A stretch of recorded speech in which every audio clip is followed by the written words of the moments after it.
भगवान शंकर का चरित्र कह रहा है, शिव महापुराण की कथा कह रही है। सती मैया के हृदय में शिव के प्रति इतना सम्मान था, भगवान शंकर के प्रति इतना आदर था कि सभा के अंदर जिस दक्ष प्रजापति की सभा लगी थी, उस सभा के अंदर दक्ष प्रजापति की पूरी सभा के अंदर अपने पति का कोई स्थान नहीं था।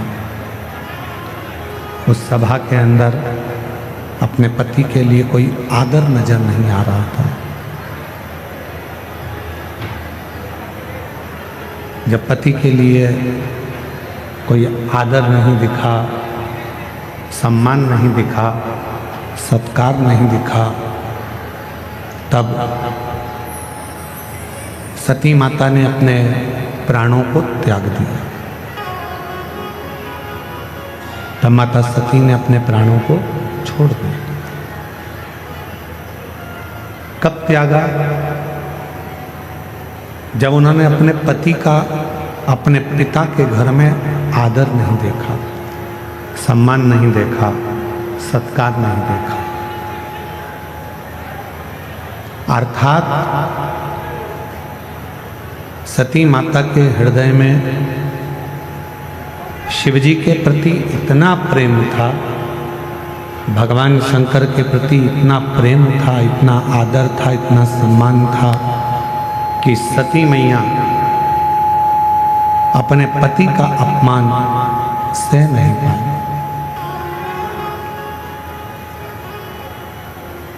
अपने पति के अपमान को मां सती सह नहीं सकी।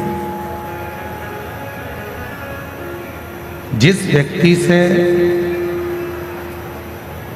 आपका स्नेह होता है, आप उसके खिलाफ कुछ भी सुन नहीं सकते। आप उसके खिलाफ कुछ नहीं सुन सकते, क्योंकि आपका प्रेम उसके प्रति हो गया, आपका स्नेह उसके प्रति हो गया। आप कैसे सुनें?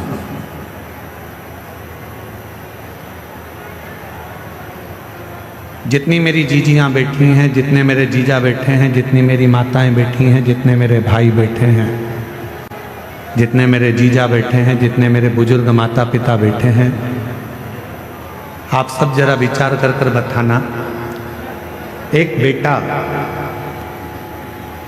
कोई गलती करता है और लोग आकर बता देते हैं।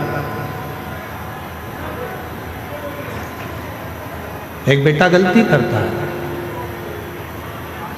और किसी ने आकर बताया कि तुम्हारे बेटे ने ये गलती करी है, तुम्हारे बेटे ने ऐसा कर दिया, तुम्हारे बेटे ने वैसा कर दिया, तुम्हारा बेटा ऐसा गलत कर रहा है। ईमानदारी से बोलना, माँ मानने को तैयार हो जाती है क्या कि मेरा बेटा ऐसा कर सकता? माँ मानती ही नहीं, माँ मानने को तैयार ही नहीं होती है, माँ मान ही नहीं पाती है। क्यों? क्योंकि एक माँ अपनी बेटी से इतना प्रेम करती है, एक माँ अपने बेटे से इतना स्नेह करती है, इतना प्रेम करती है, इतना स्नेह करती है कि वो कुछ मानने को तैयार ही नहीं होती। वो कुछ मानती है।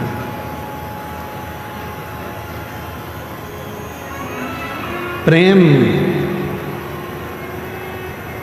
जब बहुत ज्यादा मात्रा में बढ़ जाता है, स्नेह बढ़ जाता है, तो हमें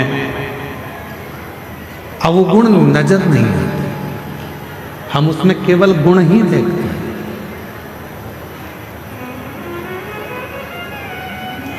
हम उसमें अवगुण नहीं देख रहे हैं, हम केवल उसमें गुण देख रहे हैं। हम आपसे एक बात पूछें, जरा उत्तर दें। तुम्हारे लड़के की शादी पक्की हुई, जिस लड़की को तुम देख कर आए हो, लड़के के लिए पसंद कर कर आए हो, उसमें तुम्हें बहुत सारे गुण नजर आते हैं, आते से कहते गुरुजी इतनी अच्छी लड़की है, एकदम बढ़िया, दिखने में भी सुंदर है, एजुकेशन अच्छी है, पढ़ाई अच्छी है, हाइट पर्सनालिटी अच्छी है, बोलने चलने में अच्छी है, वो सब तरह से श्रेष्ठ है।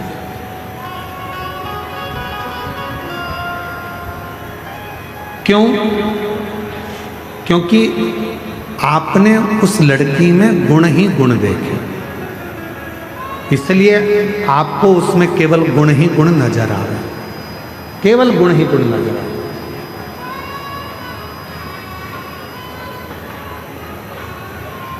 और कुछ समय के बाद जब लड़की शादी कर कर आपके घर में आ जाती है, विवाह कर कर आ गई, 2-4 साल निकल गए, फिर उसके सारे गुण कहाँ चले जाते हैं?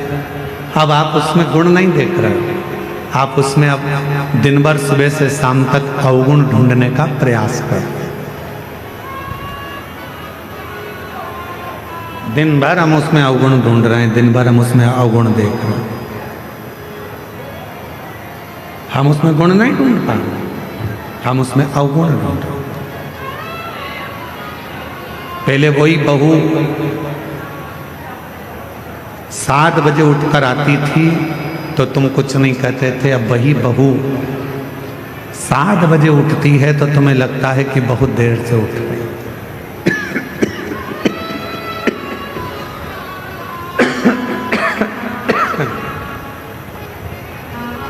गला पकड़ रहा है बहुत तेज, और साउंड की आवाज भी ऐसे फैल फैल के आ रही है, लोगों को समझ में भी तो आए कथा क्या चल रही है।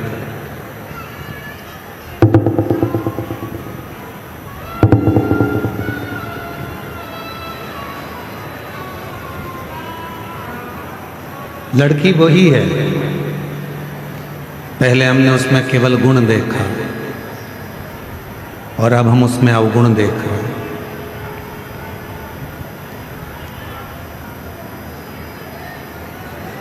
अब हम उसमें गुण नहीं देख पा रहे, अब हम उसमें अवगुण देख रहे। थोड़ा सा भी भोजन बिगाड़ दिया, बस रहने, थोड़ा सा भी भोजन बिगाड़ दिया तो कह दिया तुम्हारे बाप ने यही सिखाया। और पहले तो अगर वो थोड़ा सा भी भोजन कुछ बनाकर तुम्हारे सामने ला देती थी तो तुम उसमें ही प्रसन्न हो जाते थे कि इतना अच्छा भोजन बनाया, इतना श्रेष्ठ भोजन बना है, तुम उसमें भी प्रसन्न हो जाते थे। अब तुम्हें उसमें अवगुण दिख रहा है। यहां जितने बैठे हैं, यहां मेरी जितनी भी माताएं बैठी हैं, जितने भी पिता बैठे हैं, मैं आप सबसे एक निवेदन करूं, उत्तर दीजिएगा जरा सा।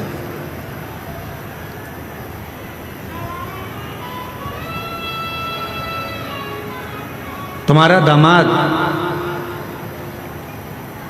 तुम्हारी बेटी का पति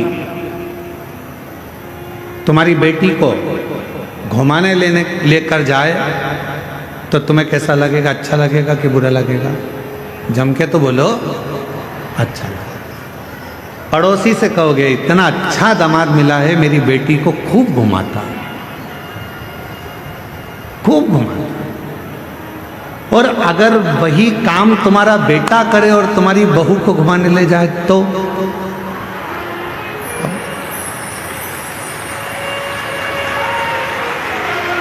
विचार करो। दामाद बेटी को अगर सोने की, तुम्हारी बेटी को सोने की रकम दामाद दिलाए तो मेरा दामाद हीरा है।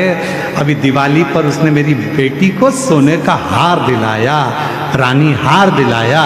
और वही काम तुम्हारा बेटा करे और तुम्हारी बहू को सोने का हार दिला दे तो तुम्हारा भगोने जैसा मुंह हो जाए।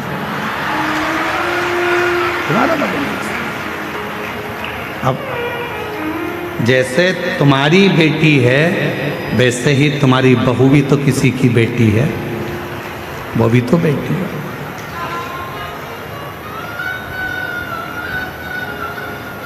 फिर दो मुख क्यों? फिर दो विचार क्यों? फिर दो दृष्टि क्यों?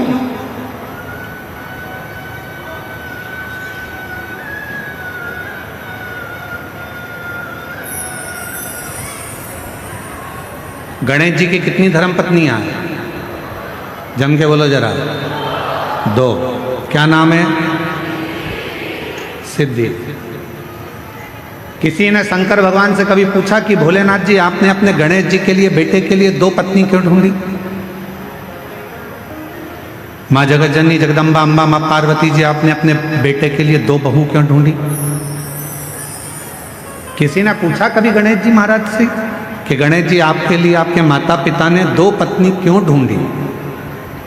क्या आपके लिए एक धर्म पत्नी श्रेष्ठ नहीं थी? फिर आपने 2 पत्नियों को क्यों धारण किया, 2 पत्नी क्यों रखी? तो कोई देव अधिदेव महादेव से पूछे तो देव अधिदेव महादेव एक बात कहते हैं कि मैंने अपने पुत्र गणेश के लिए 2 पत्नियां इसलिए ढूंढी हैं क्योंकि गणेश जी को बुद्धि का देव कहा जाता है, और बुद्धि कभी भी इधर उधर भटके ना।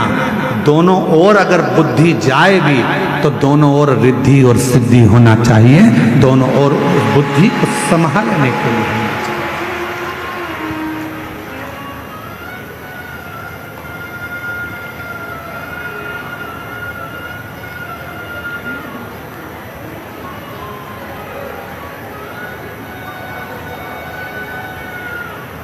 दो दृष्टि नहीं रखना। हमारी बुद्धि 2 तरह से बढ़ जाती है। बेटी और दामाद के लिए हमारी बुद्धि कुछ और कहती है, और बेटा और बहू के लिए हमारी बुद्धि कुछ और कहती है।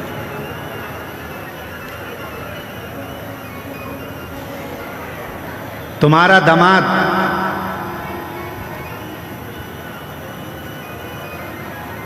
तुम्हारी बेटी बीमार पड़ गई, तुम्हारी बेटी बीमार पड़ी और तुम्हारा दामाद उसको हॉस्पिटल दिखाने ले गया, तुम्हारा दामाद घर में पोछा लगा दिया, तुम्हारे दामाद ने झाड़ू लगा दी, तुम्हारे दामाद ने चाय बनाकर पिला दी, और तुम उससे मिलने गए। मेरा दामाद इतना हीरा है, मेरी बेटी बीमार पड़ गई तो इतनी सेवा कर रहा, इतनी सेवा कर रहा, और मालूम पड़े तुम्हारी बहू बीमार पड़ जाए और तुम्हारा बेटा वही की वही करे तो मेरा बेटा तो लल्लू हो गया। दिन भर उसमें लगा।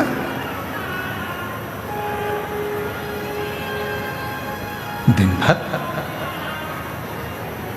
2 बुद्धि नहीं चाहिए। रिद्धि सीधी के दाता गजानन तुम्हें सबसे पहले हमारा नमस्कार है। रिद्धि सीधी के दाता गजानन तुम्हें सबसे पहले हमारा नमस्कार है। रिद्धि सीधी के दाता गजानन तुम्हें सबसे पहले हमारा नमस्कार है। एक बुद्धि रखिए, समदृष्टि रखिए, समदृष्टि। बेटी बीमार पड़ गई, चिंता लग गई, मेरी बेटी 3 दिन से बीमार है, मेरी बेटी ने कुछ नहीं खाया। बहू बीमार पड़ गई, ढोंग कर रही है।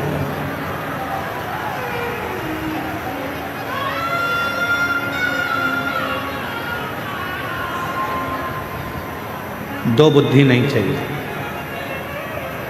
2 दृष्टि नहीं चाहिए, 2 विचार नहीं चाहिए। एक मन, एक बुद्धि, एक चित्त, एक विचार, समभाव होना चाहिए। समभाव। जब हमारी जिंदगी में हम समता का भाव रखेंगे तब हमारे जीवन में देव अधिदेव महादेव कृपा करना प्रारंभ कर देंगे और हमारी जिंदगी को श्रेष्ठ करेंगे। हम समता का भाव ही नहीं रखते। कभी विचार करिए कि माँ सती के हृदय में माँ सती आखिर उनके मन में शंकर भगवान के प्रति कितना आदर होगा, शिव जी के प्रति कितना प्रेम होगा, शंकर भगवान के प्रति कितना सम्मान होगा, शिव जी के प्रति कितना आदर होगा, शंकर भगवान के प्रति कितना सत्कार होगा कि आखिरी में सती मैया का हृदय भूमि पर गिर भी गया तो भी सती माता उस हृदय में शंकर को बसा कर रखी है। इसलिए आज भी बैद्यनाथ जी की पवित्र धरा पर माँ शक्तिपीठ जिसमें हृदय गिरा है, उस हृदय में शंकर का शिवलिंग आज भी विराजमान है, आज भी विराजमान। क्या कह रही है कथा? कथा कहती है जब हम जिंदगी में कोई संकल्प धारण करते हैं, जब हमारी जिंदगी में हम कोई विचार धारण कर लेते हैं, जैसे आपने 16 सोमवार का व्रत ले लिया, आपने पशुपतिनाथ का व्रत ले लिया, मान लो आपने 16 सोमवार का व्रत लिया, आपने पशुपतिनाथ का व्रत ले लिया, आपने कोई व्रत धारण कर लिया, और जब आपने 16 सोमवार का व्रत ले लिया, पशुपति व्रत ले लिया, या आपने कोई शुक्रवार का व्रत ले लिया, सोमवार का व्रत ले लिया, प्रदोष का व्रत ले लिया, तीज का व्रत ले लिया, या आपने चतुर्थी का व्रत ले लिया, कोई भी व्रत आपने धारण कर लिया, और रिद्धि सिद्धि के दाता गजानन तुम्हें सबसे पहले हमारा नमस्कार रे। रिद्धि सिद्धि के दाता गजानन तुम्हें सबसे पहले हमारा नमस्कार रे। सबसे पहले हमारा नमस्कार है, सबसे पहले हमारा नमस्कार है, सबसे पहले हमारा नमस्कार है, सबसे पहले हमारा नमस्कार है। रिद्धि सिद्धि के दाता गजानन तुम्हें सबसे पहले हमारा नमस्कार है। मान लो कोई संकल्प आपने लिया, मान लो कोई आपने विचार कर लिया कि मुझे 16 सोमवार का व्रत करना है, मुझे पशुपतिनाथ का व्रत करना है, मुझे मंगलवार का व्रत करना है या सोमवार का व्रत करना है। कितने व्रत करना है? पशुपतिनाथ के कितने व्रत होते हैं? 5। अब मान लो तुमने पशुपतिनाथ का व्रत का संकल्प लिया कि मैं 5 व्रत करूंगी। पहला व्रत कर लिया, दूसरे व्रत में कहीं आपको जाना पड़ गया या रजोधर्म आ गया, रजस्वला हो गया, नहीं कर पाए, कहीं जाना पड़ गया, नहीं कर पाए। तुम्हारे व्रत का टेंशन किसको है? तुमको कि मेरा व्रत नहीं हुआ। पहला व्रत यदि आपने कर लिया, उसके बाद के अगर 4 व्रत तुम्हारे रह गए हैं, उसकी चिंता तुम्हें नहीं रहती। जिसका तुमने संकल्प लिया है उस महादेव को तुम्हारी चिंता रहती है कि यह कब पूरा।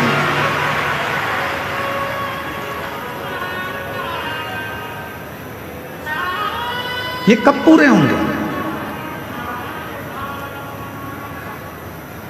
कैसे पूरे होंगे, कब पूरे होंगे, ये उनको चिंता।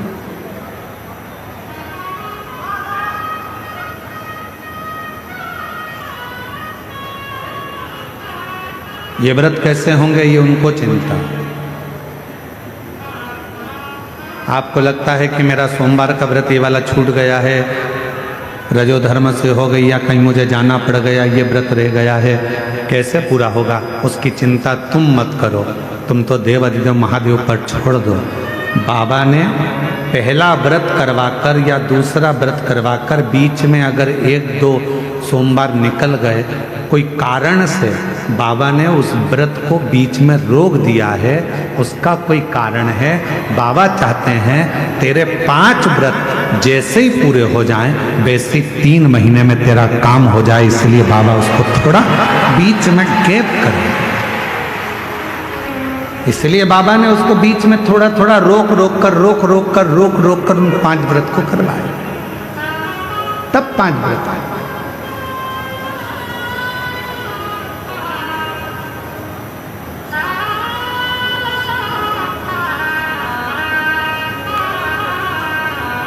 इसलिए शिव महापुराण की कथा कहती है जिंदगी का कोई भी पल, कोई भी क्षण, कोई भी समय आपके लिए हर समय, हर क्षण, हर पल प्रसन्नता का और समता का होना चाहिए।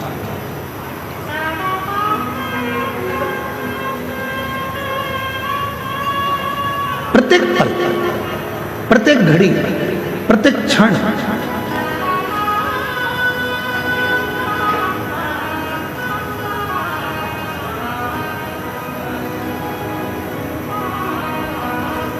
आप जब चाहो जब भगवान को भजो, आप जब चाहो जब शिव का स्मरण करो। इस हृदय में शिव समाहित है।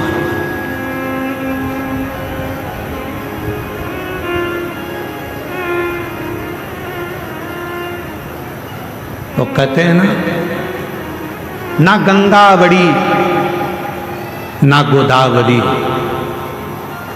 ना गंगा बड़ी ना गोदावरी, न तीर्थ बड़े प्रयाग, सकल तीर्थ का पुण्य वही जिस दिल में शिव का वास। जिस दिल के अंदर शंकर का वास है वो किसी तीर्थ से कम नहीं। जिस दिल में शिव समाया है वो किसी गंगा के घाट से बड़ा नहीं।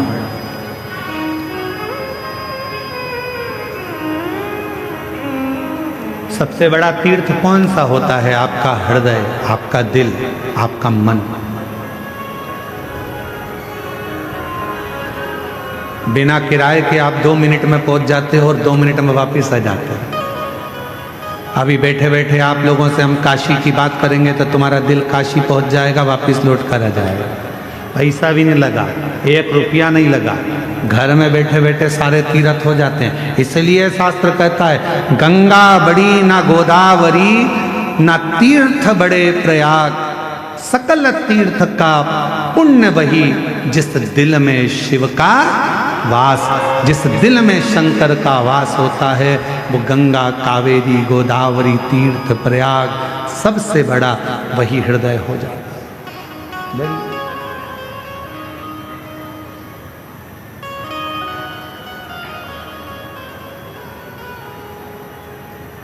सकल तीर्थ से बस अपने मन में तुम समता का भाव, पार्वती जी के हृदय में, सती माता के हृदय में समता का भाव था।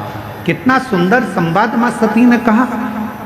शिव महापुराण के सती संवाद को यदि आप श्रवण करें, शिव महापुराण के सती संवाद का यदि आप स्मरण करें, शिव महापुराण के सती संवाद को अगर आप सुने तो उसमें वर्णन आता है माता सती अपने पिता दक्ष प्रजापति से कहती हैं, पिताजी तुमने मुझे जन्म दिया, रति को जन्म दिया, 60 कन्याओं को जन्म दिया। ये मेरी रोहिणी भी बहन है, ये रति भी मेरी बहन है, इतनी बहनें हम एक साथ हैं। आपने सबके पति के लिए सिंहासन दिया है, आपने सबके पति के लिए आदर दिया है, आपने सबके पति के लिए सत्कार किया है, फिर मेरे पति के लिए कोई आसन क्यों नहीं रखा?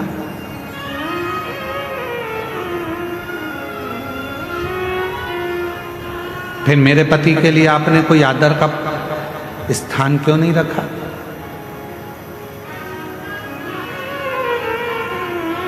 क्या कारण था जो मेरे पति का आप आदर नहीं कर पाए, मेरे पति का सम्मान नहीं कर पाए, मेरे पति का सत्कार नहीं कर पाए? क्या कारण? राजा दक्ष प्रजापति कुछ नहीं बोले। एक शब्द राजा दक्ष प्रजापति ने ऐसा कह दिया कि सती मैया ने अपने प्राणों को त्याग दिया। ये प्रसंग हम शिव महापुराण में लेकर नहीं आते, परंतु इस प्रसंग को इसलिए लेकर आए हैं क्योंकि ये जो भूमि है बाबा बैद्यनाथ जी की, ये 51 शक्तिपीठ में से एक शक्तिपीठ है जहां माता का हृदय गिरा है, इसलिए इस कथा के प्रसंगों को शिव के साथ लेकर आए, इसलिए इसको लेकर आए। पिताजी, मेरी सारी बहनों के पति के लिए आदर था, मेरी सारी बहनों के पति के लिए सम्मान था, मेरी सारी बहनों के पति के लिए सिंहासन था। सबका आदर करा, सबका सम्मान करा, सबको सम्मान दिया, सबको सिंहासन दिया, फिर मेरे पति के लिए कोई सिंहासन नहीं, कोई आदर नहीं, कोई सत्कार नहीं। क्यों? किस लिए? दक्ष प्रजापति कुछ नहीं बोले, एक शब्द भी दक्ष प्रजापति ने नहीं कहा। जब माता सती ने क्रोध में आकर कहा, पिताजी तुमने मेरे पति का सम्मान नहीं किया, तब दक्ष प्रजापति को क्रोध आ गया और क्रोध में आकर दक्ष प्रजापति ने कहा, सुन सती, ये तेरा घर नहीं, ये तेरे पति का घर नहीं, ये तेरे पिता का घर है, और मेरा मन, मेरे घर में मैं किसको बुलाऊं? सती, मैंने तो तुझे भी नहीं बुलाया था, तू आ क्यों गई? क्यों आई? मैंने तो तुझे भी निमंत्रण नहीं दिया था, मैंने तो तुझे भी नहीं बुलाया था, तू क्यों आई? किस लिए आई?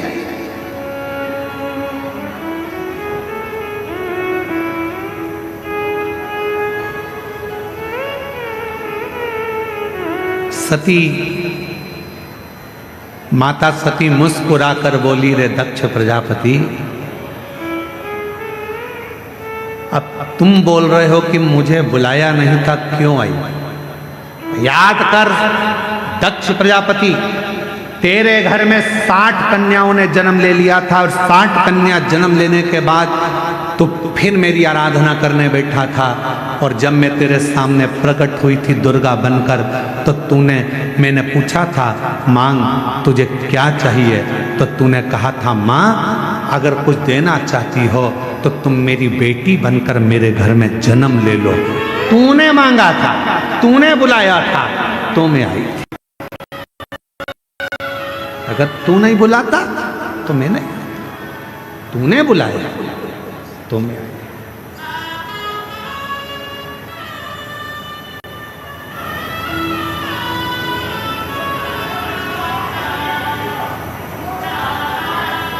और महाराज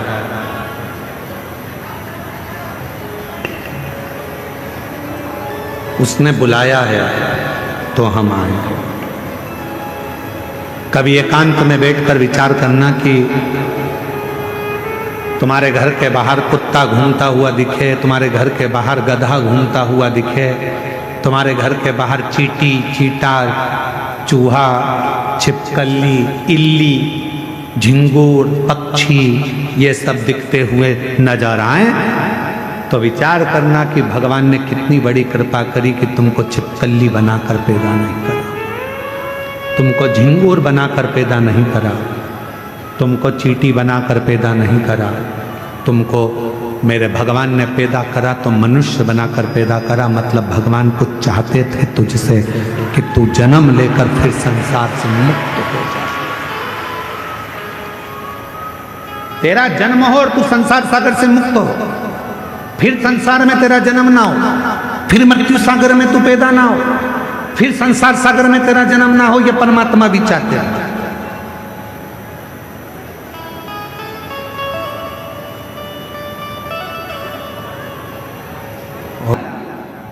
चाहता वो तो तुम्हें कोई और जन्म दे सकता था, पर तुम्हें मानव का शरीर दिया, और मानव का शरीर भी दे देता और तुमको वेदनाथ कथा में नहीं बुलाता, तो उसने कृपा करी, करुणा करी, दया करी, और उसने विचार करा बहुत दिन से तरस रही है, झोली इसकी खाली है, बहुत दुखी है। एक बार अगर बाबा वैद्यनाथ की कथा में पहुंच गई और बाबा को नमन कर लिया तो निश्चित है कि इसकी झोली में भर कर भेज दूंगा। उस समय कृपा, उस समय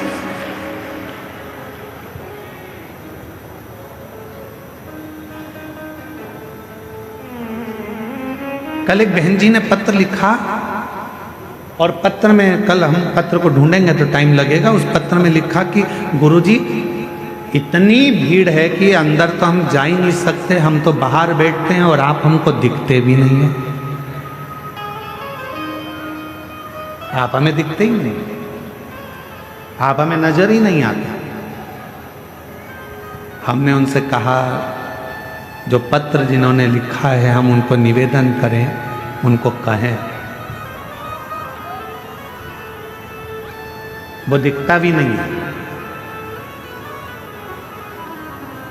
कहीं पर भी बैठकर आप कथा सुन रहे हो, भले हम दिखें चाहे ना दिखें, पर इतना विश्वास रखना, शबरी अम्बा ने राम जी को कभी नहीं देखा था, केवल गुरु जी के मुख से सुना था कि राम ऐसे हैं, राम आएंगे, राम पहुंचेंगे, राम कृपा करेंगे, तू भजती रहे, सुनती रहे। शबरी अम्बा ने केवल राम जी को कभी नहीं देखा था, पर शबरी अम्बा राम जी की रोज इंतजार करती थी, कभी तो आएंगे, कभी तो मिलेंगे, कभी तो दिखेंगे, कभी तो दिखेंगे। और एक दिन ऐसा आ गया कि राम जी शबरी अम्बा के लिए 14 वर्ष के वन के क्षेत्र में चले और एक दिन शबरी अम्बा के दरवाजे पर पहुंच गए।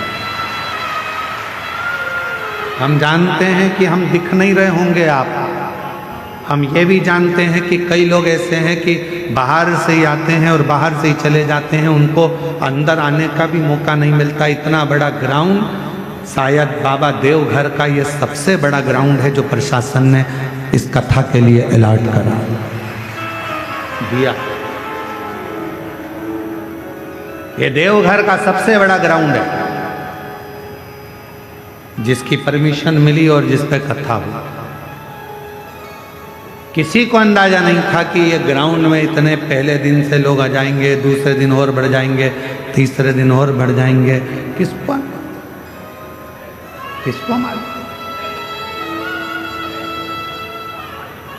और ना किसी के घर निमंत्रण गया, ना किसी के घर पीले चावल गए, ना किसी के यहाँ कोई पत्रिका गई, बस आपके कानों में शब्द हो गया, चलो बुलावा आया है, देवघर वाले ने बुलाया है।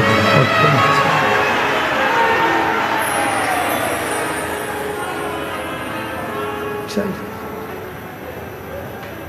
इस पवित्र प्रांगण में, देवघर की पवित्र धरा पर बाबा देवाधिदेव महादेव की पवित्र कथा का रसपान करने के लिए झारखंड सरकार के माननीय पर्यटन मंत्री सुदिव्य कुमार जी हमारे बीच में विराजमान हैं।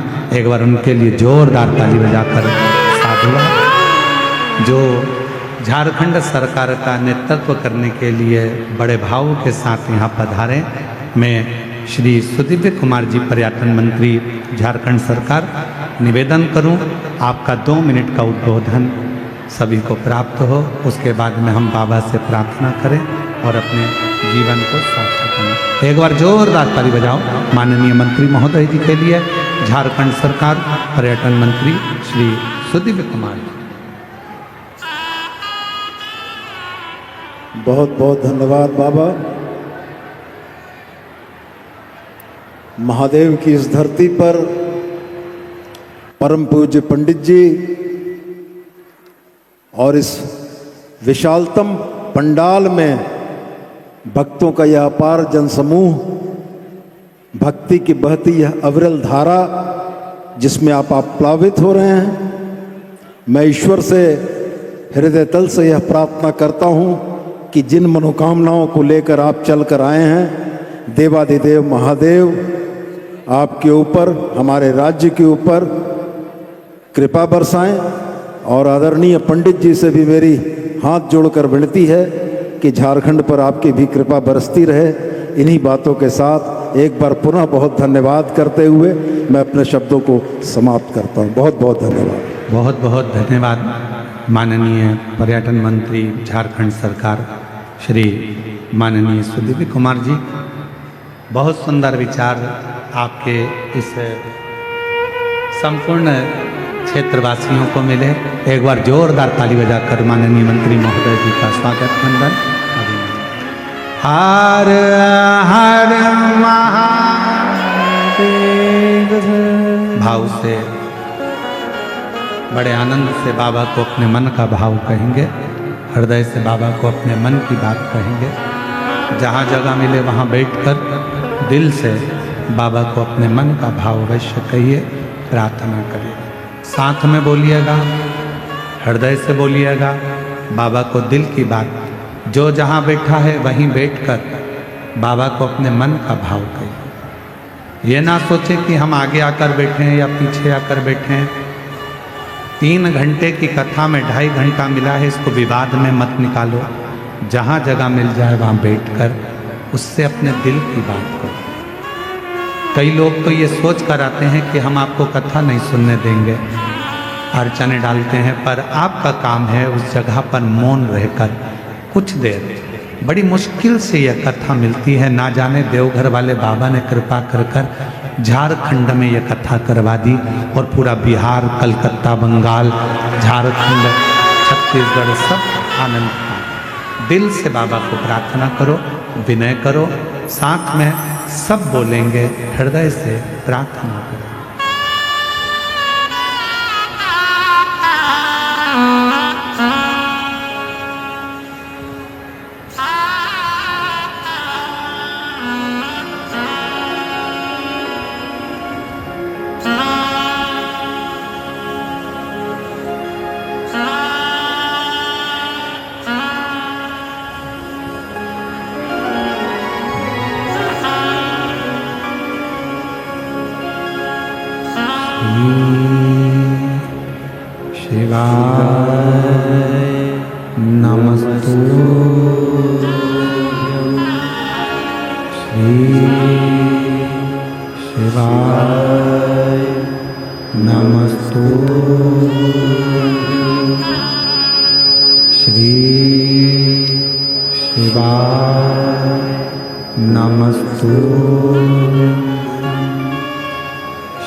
भोला सब दुख काटो हमारा, ओ भोला सब दुख काटो हमारा। शिव शंकर जपो तेरी माला, भोले बाबा जपो तेरी माला, भोला सब दुख काटो हमारा, ओ भोला सब दुख काटो हमारा। देश है मंगल मंगलकारी, देश है मंगल मंगलकारी। शमशान वासी हमारा, शमशान वासी हमारा, ओ सब दुख काटो हमारा, ओ भोला सब दुख काटो हमारा।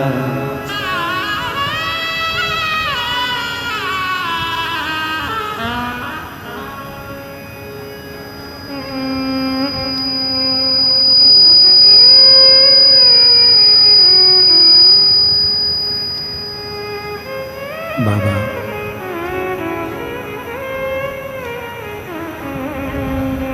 देवाधिदेव महादेव भगवान शिव की कथा कर रही है, शिव महापुराण की कथा वर्णन कर रही है। माता सती ने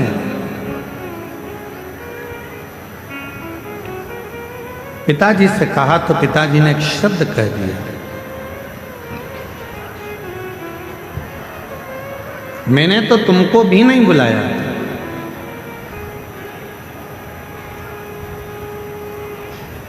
सती मैया ने कहा, पिताजी ये तो नहीं हो सकता कि तुमने मुझे ना बुलाया।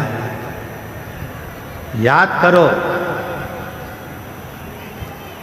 आपके घर में कई बेटियों ने जन्म ले लिया था और मैं जगत जननी दुर्गा स्वयं तुमसे कहने के लिए आई थी कि अब बेटी मत मांगो, पर तुमने बेटी मांगी।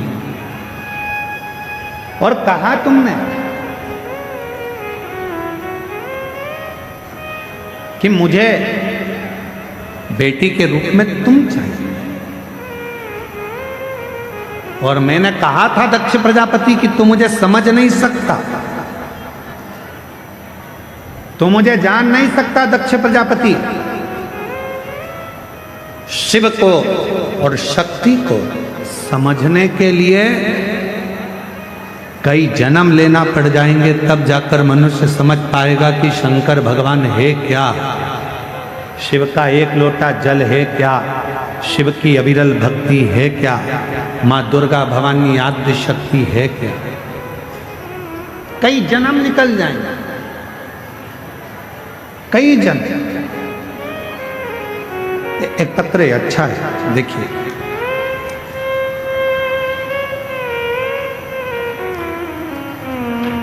मेरा नाम सोनाली सिंह है, मेरे पति का नाम सिद्धार्थ सिंह है। हम जिला जमुई गांव बिहार से आए हैं। देवघर में मेरा मायका है। मेरा मोबाइल नंबर ये है। मेरी शादी को कई साल निकल गए थे पर संतान का सुख नहीं था। हमने डॉक्टरों का इलाज करवाया पर औलाद नहीं आई। जैसा जैसा डॉक्टर जांच का बोले वो सारी जांचें कराई पर औलाद का सुख नहीं आया। तब किसी के कहने पर पहली बार टीवी पर कथा सुनना चालू किया। कथा सुनना तो चालू करा और मेरा विश्वास जागृत हुआ। मैं कभी मंदिर ना जाती थी ना जल चढ़ाती थी, पर मेरे बाबा आपके कहने पर मैंने मंदिर में जाना प्रारंभ करा, जल चढ़ाना प्रारंभ करा और 2 बार पशुपति व्रत करे, 2 बार सफेद आंकड़े की जड़ का प्रयोग करा और बाबा की ऐसी कृपा हुई कि कई वर्षों के बाद मेरे बाबा ने मेरे घर में 2 जुड़वा बेटों ने जन्म दे दिया। मैं बाबा को प्रणाम करने के लिए, कहीं बैठी हो तो हाथ हिला सकती हैं, दिख रही है? हाँ दिख रही। बच्चे आए हैं साथ में? वही है, अच्छा ठीक है। आ जाओ, एक बेलपत्र ले जाना अगर रास्ता मिल जाए तो। तुम आते हो बेलपत्र लेने के लिए, तुम्हारी जगह कोई और ले जाता है? आप लोग सोच रहे होंगे गुरुजी यहाँ पर पत्र कम पड़ रहे हैं। उसका कारण ये भीड़ बहुत ज़्यादा है भक्तों की। आपको निकल कर आने में देरी लगेगी, पहुँचोगे, जगह चली गई तो झगड़ा करोगे, इसलिए पत्र भी हम कम पढ़ रहे हैं। एक पत्र और बड़ा सुंदर आया है, देखिए।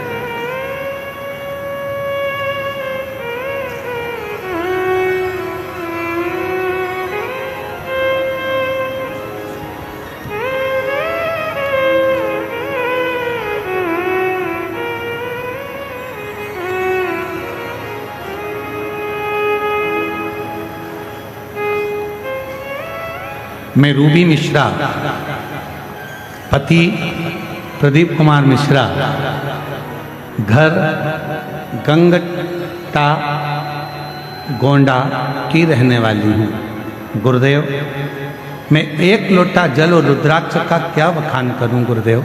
बाबा की महिमा अपरंपार। कहीं बैठी हो तो हाथ हिला सकती हैं, आप ही हैं जी। आ जाइए, एक बेलपत्र ले जाइए, आ जाइए। गुरुदेव, बाबा की महिमा का मैं क्या गुणगान करूं। 2022 दिनांक 16 फरवरी को मेरा साथ जो घटना हुई उसके बाद मैं टूट गई। गुरुदेव मेरी 3 बेटी थी और 3 बेटी, हम दोनों पति पत्नी और तीनों बेटियां सब आराम से रह रहे थे गुरुदेव।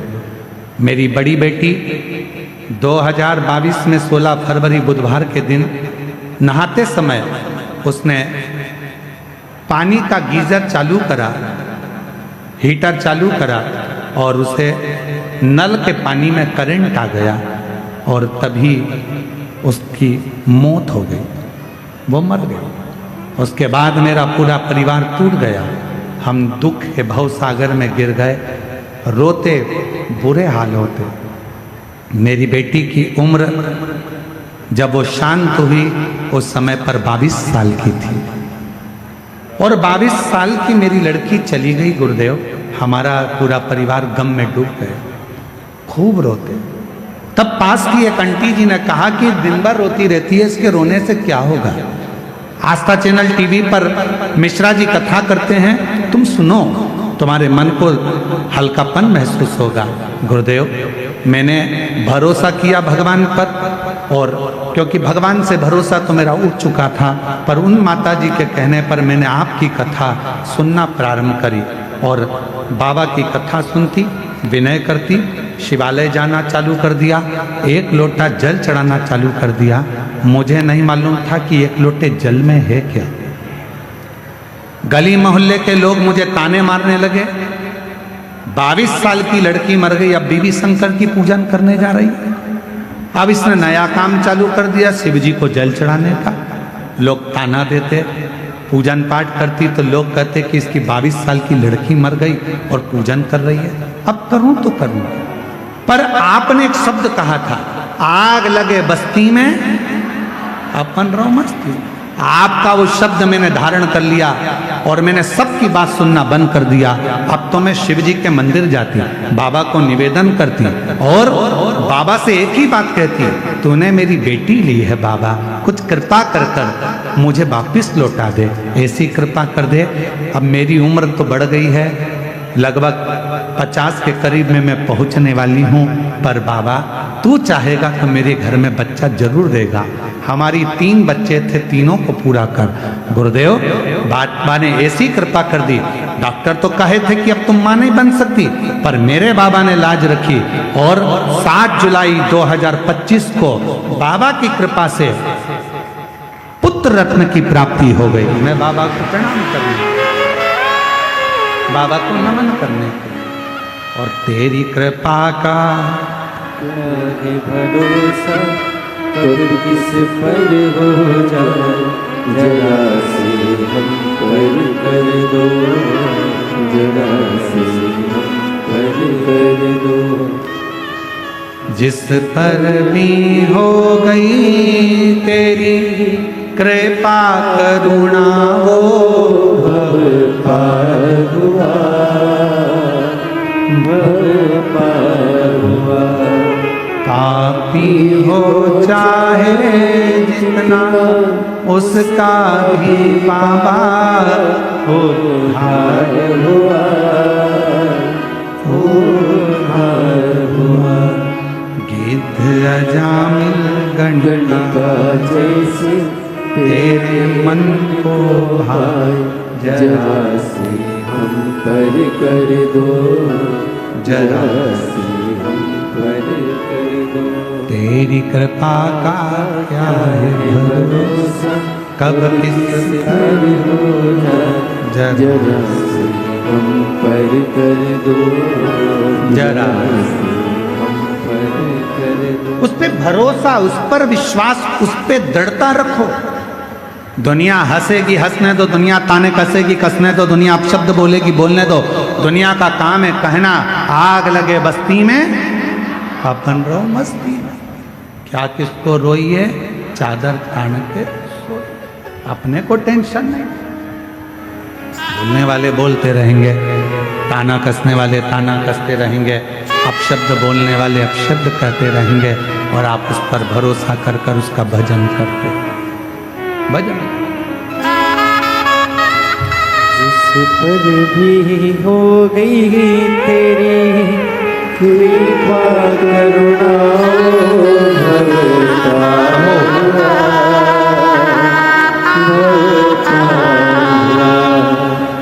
पापी हो चाहे जितना शंभू उसका भी बाबा उद्धार हुआ। महाराज 22 साल की बेटी चली गई थी और लोग शिव मंदिर जाती थी तो भी ताना देते थे। आज बाबा की कृपा से पुनः बाबा ने एक बेटे के रूप में वही बेटी को वापस दिया है। एक बार जोरदार पापी हो चाहे जितना उसका भी बाबा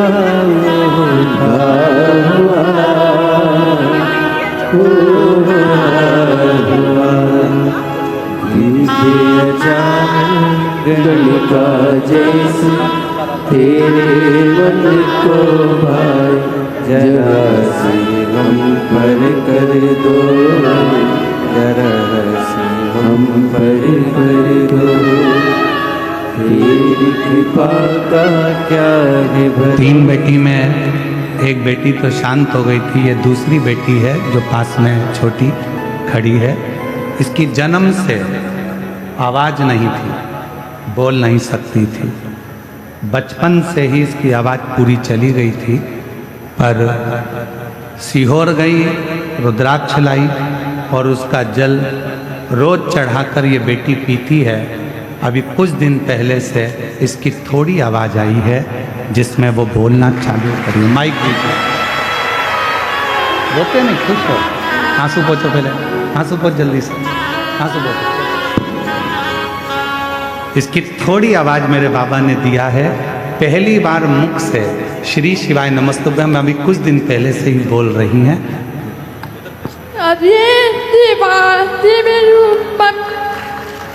श्री शिवाय नमस्तुभ्यम। वापिस एक बार।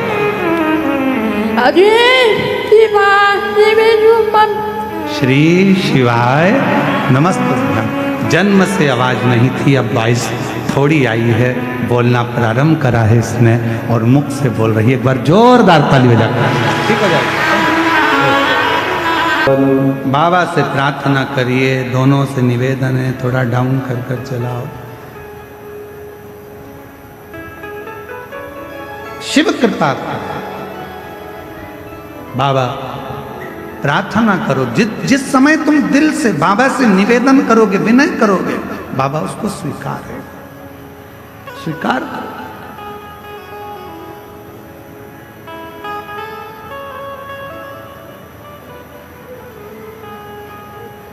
सती मैया कह रही है कि मैं जबरन तुम्हारे घर में नहीं आई। दक्ष प्रजापति कह रहे हैं तुझे बुलाया किसने था, निमंत्रण नहीं भेजा, पत्र नहीं भेजा, फिर क्यों आई, किससे लिए, कारण क्या है आने का, मैं समझ नहीं पाया। क्यों आई? सती माता ने कहा पिताजी मेरे आने का कोई कारण नहीं, पर आज मेरे पति का जो अपमान हुआ है, मेरा हृदय मेरे शिव में हमेशा रमा रहता है, लगा रहता है। इस हृदय में शिव के सिवा कुछ भी नहीं है, कुछ भी।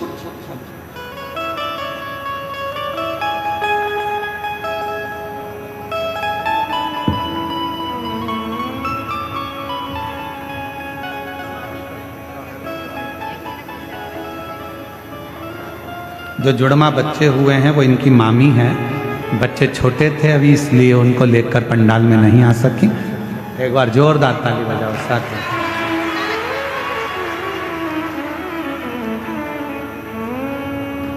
शिव से प्रार्थना करें। मैं आई हूं पर मेरे हृदय में शिव बसे, शंकर ओघड़दानी,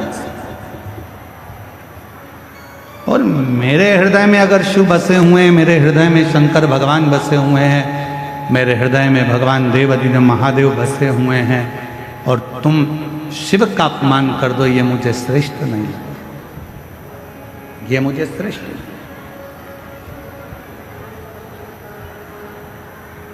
आज मैं सती माता कहती है दक्ष प्रजापति सुन, मैं आपकी बेटी हूं, प्राणों को त्याग रही हूं। तुमने मेरे स्वामी का अपमान करा है, इसलिए तुम्हारा शीश कटेगा, बकरे का मुख लगेगा। ये सती माता कह रही है कि बकरे का मुख लगेगा। पर जिस बेटी का अपमान करा है, जिस बेटी का तुमने अपमान करा है, उसी बेटी के तन की भस्म जब मेरे देव अधिदेव महादेव के शरीर पर चढ़ेगी और वो भस्म तुम्हारे शरीर से लगेगी, तब जाकर तुम्हारा उद्धार होगा, वरना उद्धार भी नहीं। दक्ष प्रजापति, मेरे तन की भस्म मेरे देव अधिदेव महादेव पर चढ़ेगी और वो भस्म जब तुम पर लगेगी, तुम्हारे शरीर को छुएगी, तब वो भस्म उद्धार। एक बड़ा सुंदर प्रसंग आता है महाराज।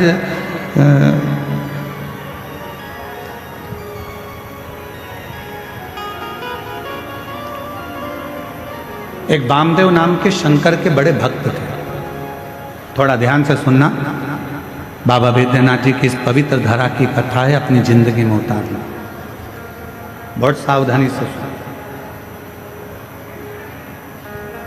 एक पत्र आया है, किसी बहन जी ने भेजा है, हम आपके पत्र को स्वीकार करते हैं। गुरुजी, आपसे एक निवेदन करना चाहते हैं हम व्यासपीठ से। हम सब जितने भी शिव भक्त यहाँ पर आए हैं, कोई 100 रुपये खर्च करा है, कोई 200 रुपये खर्च करा है, कोई 500 रुपये खर्च करा है। 4 किलोमीटर दूर से पैदल चलकर हम लोग कथा के पंडाल तक पहुंचे। पर यहाँ कथा के बीच बीच में ये सामान बेचने वाले जो आते हैं, हम लोगों को कथा नहीं सुनने देते हैं। आपसे निवेदन है, या तो प्रशासन या समिति इन सामान बेचने वालों को यहाँ से थोड़ा सा बाहर करे, तो हम आराम से कथा तो सुन सकें। हम कथा सुनने के लिए गुरुदेव 4 किलोमीटर तो पैदल चले हैं और 4 किलोमीटर वापस जाना है, और 400-500 रुपये खर्च कर कर हम कथा सुनने आते हैं। उसमें भी हमको ये लोग परेशान करते हैं, तो हम कथा कैसे सुनें? मेरा सभी सामान बेचने वाले भाई बहन जो भी यहाँ पर हैं, आपसे हाथ जोड़कर निवेदन करता हूँ, आपको जो व्यापार करना है बाहर जाकर करो, पर पंडाल के अंदर कोई वस्तु बेचने के लिए ना है। यहाँ शिव भक्त सब प्रेम से कथा का रसतत्व ग्रहण करें, यही भाव से आप कथा को सुने। हर हर दक्ष प्रजापति, और आपका भी फर्ज है, देखो केवल हमारी व्यासपीठ का नहीं, आपका भी फर्ज है। अगर आपके सामने कोई बेचने आ रहा है तो उसको तुरंत आप बाहर कर सकते हो।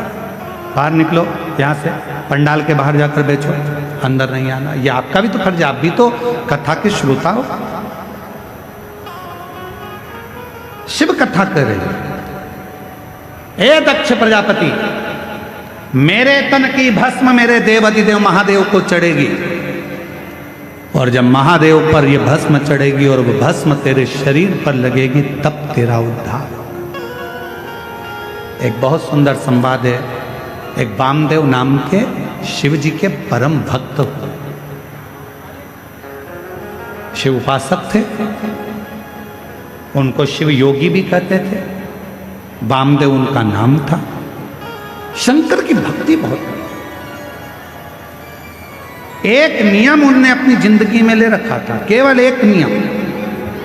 और आपसे भी निवेदन है, अगर शंकर जी के मंदिर में आप जाते हो, रोज प्रतिदिन भगवान शिव के मंदिर में जाते हो, शंकर जी के मंदिर में दर्शन करने जाते हो, शंकर जी के मंदिर में एक लोटा जल चढ़ाने जाते हो, शिव जी के मंदिर में यदि आप प्रतिदिन जाते हो, तो मेरा एक निवेदन आप सबसे है कि शंकर जी के मंदिर की कोई एक सेवा आप खुद अपने पास में रखो।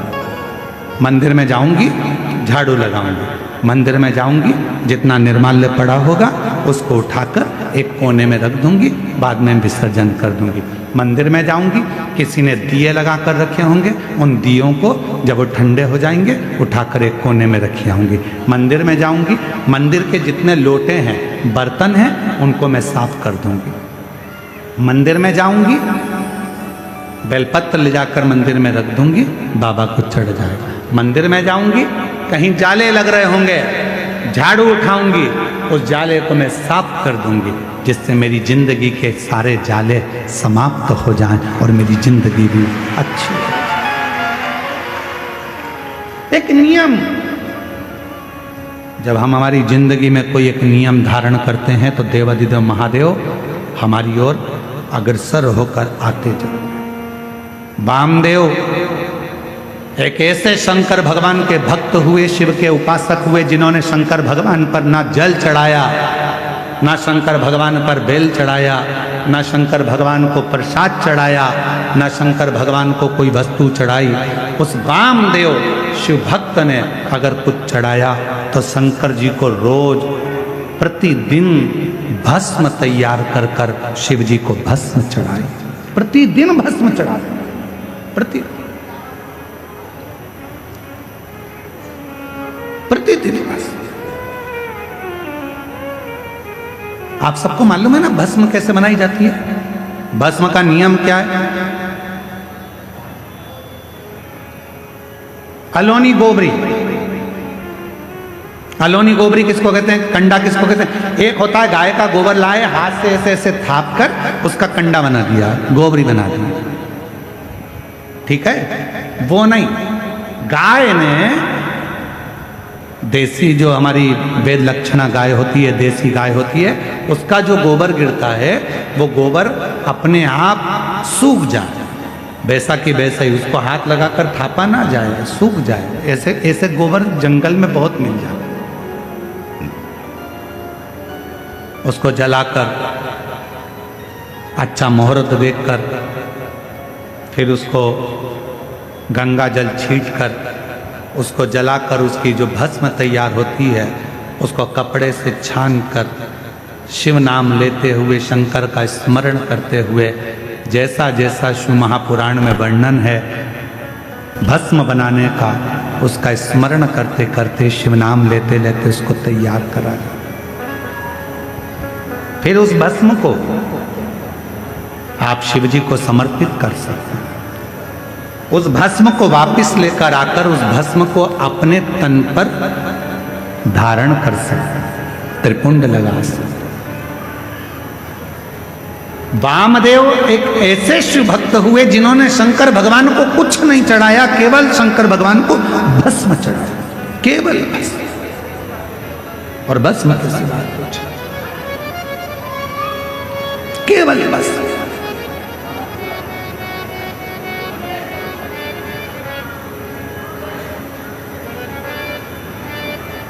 एक दिन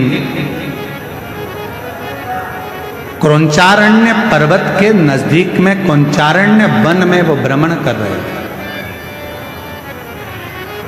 और वामदेव शिव भक्त जब क्रौंचारण्य वन प्रदेश में भ्रमण कर रहे थे, भ्रमण करते करते उन्होंने देखा कि शिवलिंग है सामने, भस्म तैयार करी।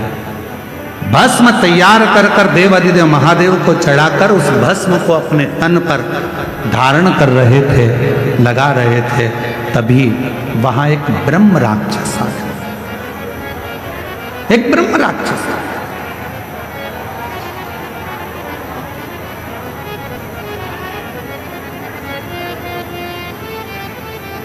और एक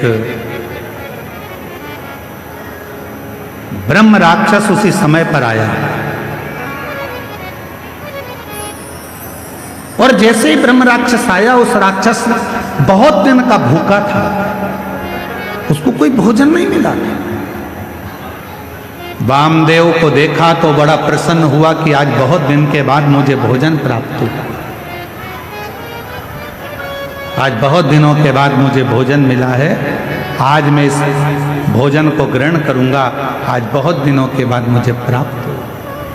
और ब्रह्म राक्षस थोड़ी देर तक तो देखा और देखने के बाद ब्रह्म राक्षस ने वामदेव को खाने के लिए उनके हाथ का स्पर्श कर लिया। स्पर्श करते से ही जो तन पर भस्म लगी थी वो भस्म वामदेव शिव मुनि के शरीर की वो भस्म ब्रह्म राक्षस के हाथ का स्पर्श कर दिया।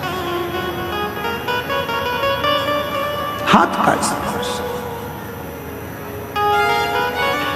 हमको कभी कभी लगता है कि क्यों इतना किसी पुराण के कथा के पंडाल की मिट्टी को लोग लेकर नहीं जाते, पर शिव महापुराण के कथा के पंडाल की मिट्टी को भी लोग अपने शरीर पर धारण करते हैं। ये इस कथा से सीखने को मिलता है वामदेव जी की कि भगवान शंकर के भजन का बल कितना बढ़ता है कि शिव जी के शरीर पर लगी हुई भस्म राक्षस का भी कल्याण कर देती है,と शिव पुराण की कथा की पंडाल कई जीवों का कल्याण कर जाती है। कई जीवों का।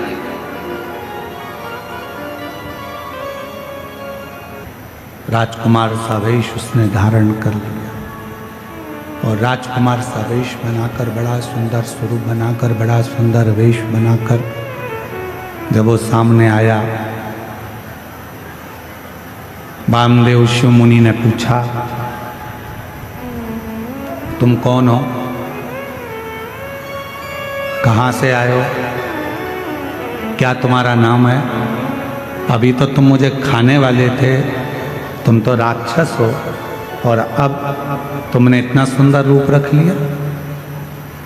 कौन हो तुम? कहा, गुरुदेव,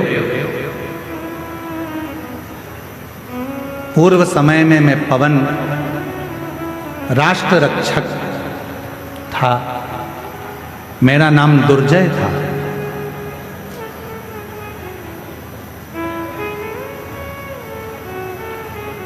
रक्षा करना मेरा काम था, मेरा नाम दुर्जय था, मैं रक्षा करता था। एक गलती मुझसे हो गई, ना तो मैं कभी शंकर का उपासना करता था, ना कभी मैं मंदिर शिव जी के गया, ना कभी मैंने शंकर का भजन किया, ना कभी मैंने शिव की आराधना करी, ना साधना करी। और कोई अगर शंकर के मंदिर जाता था, शंकर को लोटा भर जल चढ़ाने जाता था या शिव की भक्ति कोई करता था, तो उसमें मैं अड़चन उत्पन्न करता था, उसको रोकता था। रोक रहा। मेरी जीजियों, मेरे जीजाओं, मेरी बेटियों, मेरे बेटाओं, मेरी माताओं, मेरे बुजुर्ग माता पिता, स्मरण करिएगा, तुम्हारे मोहल्ले में, तुम्हारे परिवार में अगर कोई शंकर जी को एक लोटा जल चढ़ा रहा है तो चढ़ाने दो। कोई शिव का भजन कर रहा है, करने दो। कोई शंकर की कथा में जा रहा है, जाने दो। उस पर टांट नहीं मारना, उसको ताना नहीं कसना, उसको ताने नहीं देना। इस बहन ने क्या लिखा, इस बहन ने इस पत्र में लिखा ना कि मेरे जब 22 साल की लड़की मेरी चली गई तो लोगों ने ताना देना प्रारंभ करा। आप कहते हो कि शंकर के मंदिर जाओ, मैं शिव जी के मंदिर जाना चालू करी और मेरे गांव के लोग, मेरे मोहल्ले के लोग मुझे ताना देने लगे। बताओ, 22 साल की लड़की चली गई और ये मंदिर जा रही है, शंकर के मंदिर में जल चढ़ाने जा रही है।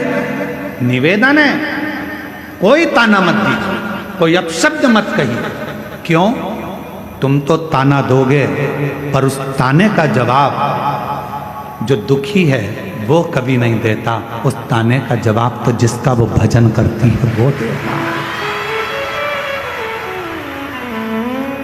गांव के लोग कहते थे 50 वर्ष की अवस्था होने वाली है, क्या क्या औलाद होगी? क्या वो 22 साल की लड़की वापिस आएगी?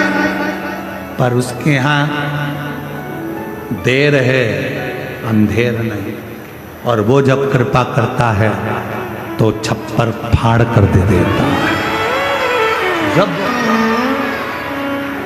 क्या हो सकता है, क्या दे सकता है? मेरा नाम दुर्जय था, ब्रह्म राक्षस कह रहा है मेरा नाम दुर्जय था। कोई मंदिर जाता था तो ताने देता था, कोई भगवान के भजन में जाता था तो उसको ताने देता था। मंदिर जाने के लिए मैं उनको रोक लेता था, कह देता था क्या करोगे मंदिर जाकर, क्या रखा है शिव पुराण में, क्या करोगे शंकर की कथा सुनकर। ऐसे तो बहुत आते बहुत जाते, दिन रात मैं शंकर की निंदा, मंदिर की निंदा, शिव पुराण की निंदा, शंकर के भक्त की निंदा दिन भर करता था। आखिरी में मेरे शरीर में एक रोग लग गया और वो रोग इतना बढ़ता चले गया। एक रोग के साथ दूसरा रोग लग गया, दूसरे रोग के साथ तीसरा रोग लग गया।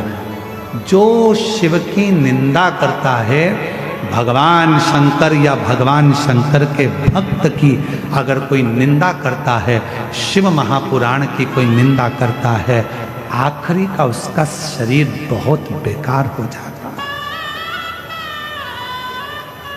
शरीर इतना बुरा हो जाता है कि घर के लोग भगवान से प्रार्थना करते हैं कि इसको उठा लो, भुगत रहा है, अब उठा लीजिए, अब मत रखो इसको संसार में। शिव निंदा, देव ऋषि नारद ने शंकर भगवान की निंदा करी, बंदर का मुख लगा। भगवान विष्णु ने शंकर जी की निंदा श्रवण करी, घोड़े का मुंह लगा, हयग्रीव अवतार हुआ। शिव की निंदा जो करता है आखिरी में उसको भोगना पड़ता ही है, भोगना ही पड़ता है। आप कथा में नहीं जा सकते, मत जाओ, पर किसी को ये मत कहो कि शिव पुराण सुनकर क्या करोगे, क्यों इनके चक्कर में पड़े हो, क्यों क्या करना, शंकर जी की कथा से क्या मतलब है, काय को जा रहे हो, क्या मतलब है, क्या रखा है शिव पुराण में, क्यों शंकर जी के मंदिर में एक लोटा जल चढ़ाना। शिव की निंदा करने वाले की गति आखिरी में ऐसी हो जाती है, ये हम नहीं कह रहे, ये दुर्जय की कथा वामदेव मुनि की कथा कह रही है। दुर्जय कह रहा है कि मैंने केवल एक काम करा, जो शिवालय जाता था उसको ताने देता था, जो कथा सुनता था उसको अपशब्द कहता था, लोगों को मंदिर देवालय शिवालय से दूर करता था, लोगों के हृदय में भगवान के प्रति बैर उत्पन्न करता था। मेरे शरीर में एक रोग हो गया, वो रोग ने मुझे घेर लिया, आखिरी में वो रोग बढ़ता चले गया और मेरे प्राण छूट गए, मर गए। सारे भोग भोगे मैंने, जितने नरक के सब भोगे मैंने, आखिरी में भी नरक कम पड़ गए मेरे भोग भुगताने में, तो मुझे राक्षस बनाकर जन्म दे दिया और राक्षस बनकर मैं फिरता रहा।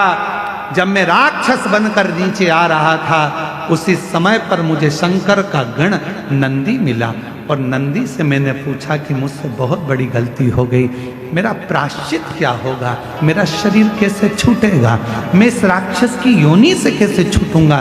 तो नंदी ने कहा था, यदि कोई शंकर का भक्त तन पर भस्म धारण कर कर जा रहा होगा, उसकी भस्म तेरे शरीर से लगेगी और उसी पल तुम मुक्त हो जाएगा, उसी पल मुक्त। हमसे लोग कहते हैं गुरुजी शिव महापुराण की कथा के पंडाल में जो लोग आते हैं वहाँ की मिट्टी को सिर से लगाते हैं, किसी को बीमारी होती है तो वहाँ लगा लेते हैं। आखिर इस मिट्टी में ऐसा है क्या? हम निवेदन करते हैं इस मिट्टी में कुछ नहीं है, पर इस मिट्टी में इतना जरूर है। इतने शिव भक्त एक साथ बैठकर जब अखंड जाप श्री शिवाय नमस्तुभ्यम बोलते हैं और भगवान की कथा का रसतत्व ग्रहण करते हैं, तो वो मिट्टी भी चंदन बन जाती है, भस्म बन जाती है, तो जीव का कल्याण कर जाती है। उस मिट्टी में इतना बल हो जाता है, उस मिट्टी में।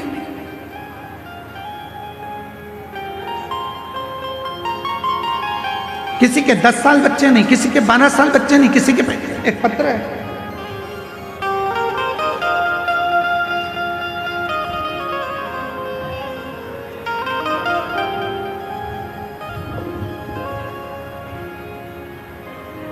पाकुड़ झारखंड से निशा देवी, मेरा मोबाइल नंबर ये है, कहीं बैठी हो तो हाथ हिला सकती हैं। निशा देवी पाकुड़ झारखंड से 14 फरवरी 2025 को मेरे पति को अचानक शाम में चक्कर आया, वह गिर गए। उनको हम हॉस्पिटल लेकर गए तो वहाँ डॉक्टर ने हमको धुलिया के रेफर कर दिया। आईसीयू में हम लोग उनको रखे। डॉक्टर ने पूरा शरीर पैरालिसिस मार गया, पूरे शरीर में लकवा था, बोल नहीं सकते। ब्रेन के अंदर ब्लड के थप्पे जम चुके थे, ना वो हिलते थे, ना डोलते थे, ना बोलते थे, पड़े रहते। तब डॉक्टर ने कहा कोई गारंटी नहीं, पता नहीं ये कब उठे, शरीर तो पूरा बेकार हो चुका है। तब कैसे हो सकता? शिव जी के मंदिर भगवान शंकर को एक लोटा जल चढ़ाकर उसका जल लगाना प्रारंभ करा, बेलपत्र देना प्रारंभ करा। समझ नहीं आया कि करें तो करें क्या। तब मेरी माँ ने कहा कि हमारे नज़दीक में एक माता जी रहती हैं, वो एक शिव पुराण की कथा में गई थी, उसकी मिट्टी लेकर आई, उसकी मिट्टी लेकर आई है। मैं दामाद के लिए वो मिट्टी लेकर आ रही हूं। मेरी माँ दामाद के लिए मिट्टी लेकर आई। शरीर पर हमने उसी मिट्टी को ले जाकर लगाना चाहा, पर डॉक्टरों ने मना कर दिया। चुपचाप से अपने कपड़े में मिट्टी को लगाकर दामाद के पास मेरी माँ मिलने के लिए गई और अपना साड़ी का पल्लू दामाद के पूरे शरीर पर लगा दिया। 15 मिनट के बाद शरीर में हलचल होना प्रारंभ हो गई। शरीर में हलचल होना प्रारंभ हुई। आईसीयू में भर्ती थे। धीरे धीरे बाबा की ऐसी कृपा हुई, डॉक्टर तो बोले थे ये कभी जिंदगी में चल पाएंगे ना चल पाएंगे, समझ पाएंगे ना समझ पाएंगे। आज मैं उनका पूरा फोटो लगा रही हूं कि पूरी ठीक होकर बाबा की कृपा से, शंकर की कृपा से, आज बाबा की करुणा से पूर्ण तरह से उठ बैठ गए। ये शिव क्या है, शिव की रज में क्या है, शंकर की कथा में क्या है, शिव महापुराण में क्या है, सीहोर के रुद्राक्ष में क्या है, कंकर शंकर की पूजा में क्या रखा है, कुबेरेश्वर धाम में क्या है, बाबा बैद्यनाथ की धरा पर। ये तो आपको बाद में मालूम पड़ेगा जब पूरी 7 दिन की कथा हो जाएगी। आप जब अपने घर जाओगे और घर जाने के बाद 3 महीने के अंदर मालूम पड़ेगा कि तुमने कथा में जो मांगा था मेरे बाबा ने तुम्हें दिया कि नहीं दिया। ये बाद में मालूम पड़ेगा। और फिर निवेदन करूं, जब तुम्हारे नजदीक में कथा हो तो पत्र लिखकर भेजने की तैयारी रखना कि मेरे बाबा ने मुझे जो मांगा था, मैंने बैद्यनाथ जी की धरा पर मेरे बाबा ने मुझे छप्पर फाड़ कर दे दिया। मेरे बाबा ने करुणा कर। यहाँ शिव महापुराण की कथा में बैठने के लिए विवाद मत करो, आगे बैठने के चक्कर में झगड़ा मत करो, समय मत निकालो। जहाँ जगह मिल जाए। हम क्यों इन साउंड वाले से लड़ते हैं? क्या हमको शौक पड़ता है कि हम माइक वाले से लड़ें झगड़ें, हम उनको चिल्लाएं? उसका केवल एक कारण होता है, हमको दिक्कत एक ही चीज़ की होती है कि आप इतनी दूर दूर से 500, 600 किलोमीटर दूर से आते हो, धक्के खाकर आते हो, बड़ी मुश्किल से जगह मिलती है और आपको अगर सुनने को भी नहीं मिले तो हमारा भी दिल दुखता है, इसलिए हम इनको चिल्ला देते हैं। हमें शौक नहीं चढ़ रहा कि हम इनको डांटें चिल्लाएं। इनका भी फर्ज बनता है कि ये लाखों की भीड़ केवल सुनने के लिए आती है, महाराज तो दिखता ही नहीं है, नजर ही नहीं आता सीहोर वाला महाराज है कहाँ। केवल एक आस लेकर, विश्वास लेकर लोग यहां पहुंचते हैं और विश्वास के साथ हम भी कहते हैं कि मेरा कुबेरेश्वर बाबा इस बैद्यनाथ बाबा के दरवाजे से तुमको खाली नहीं भेजेगा, झोली भर कर जरूर भेजेगा।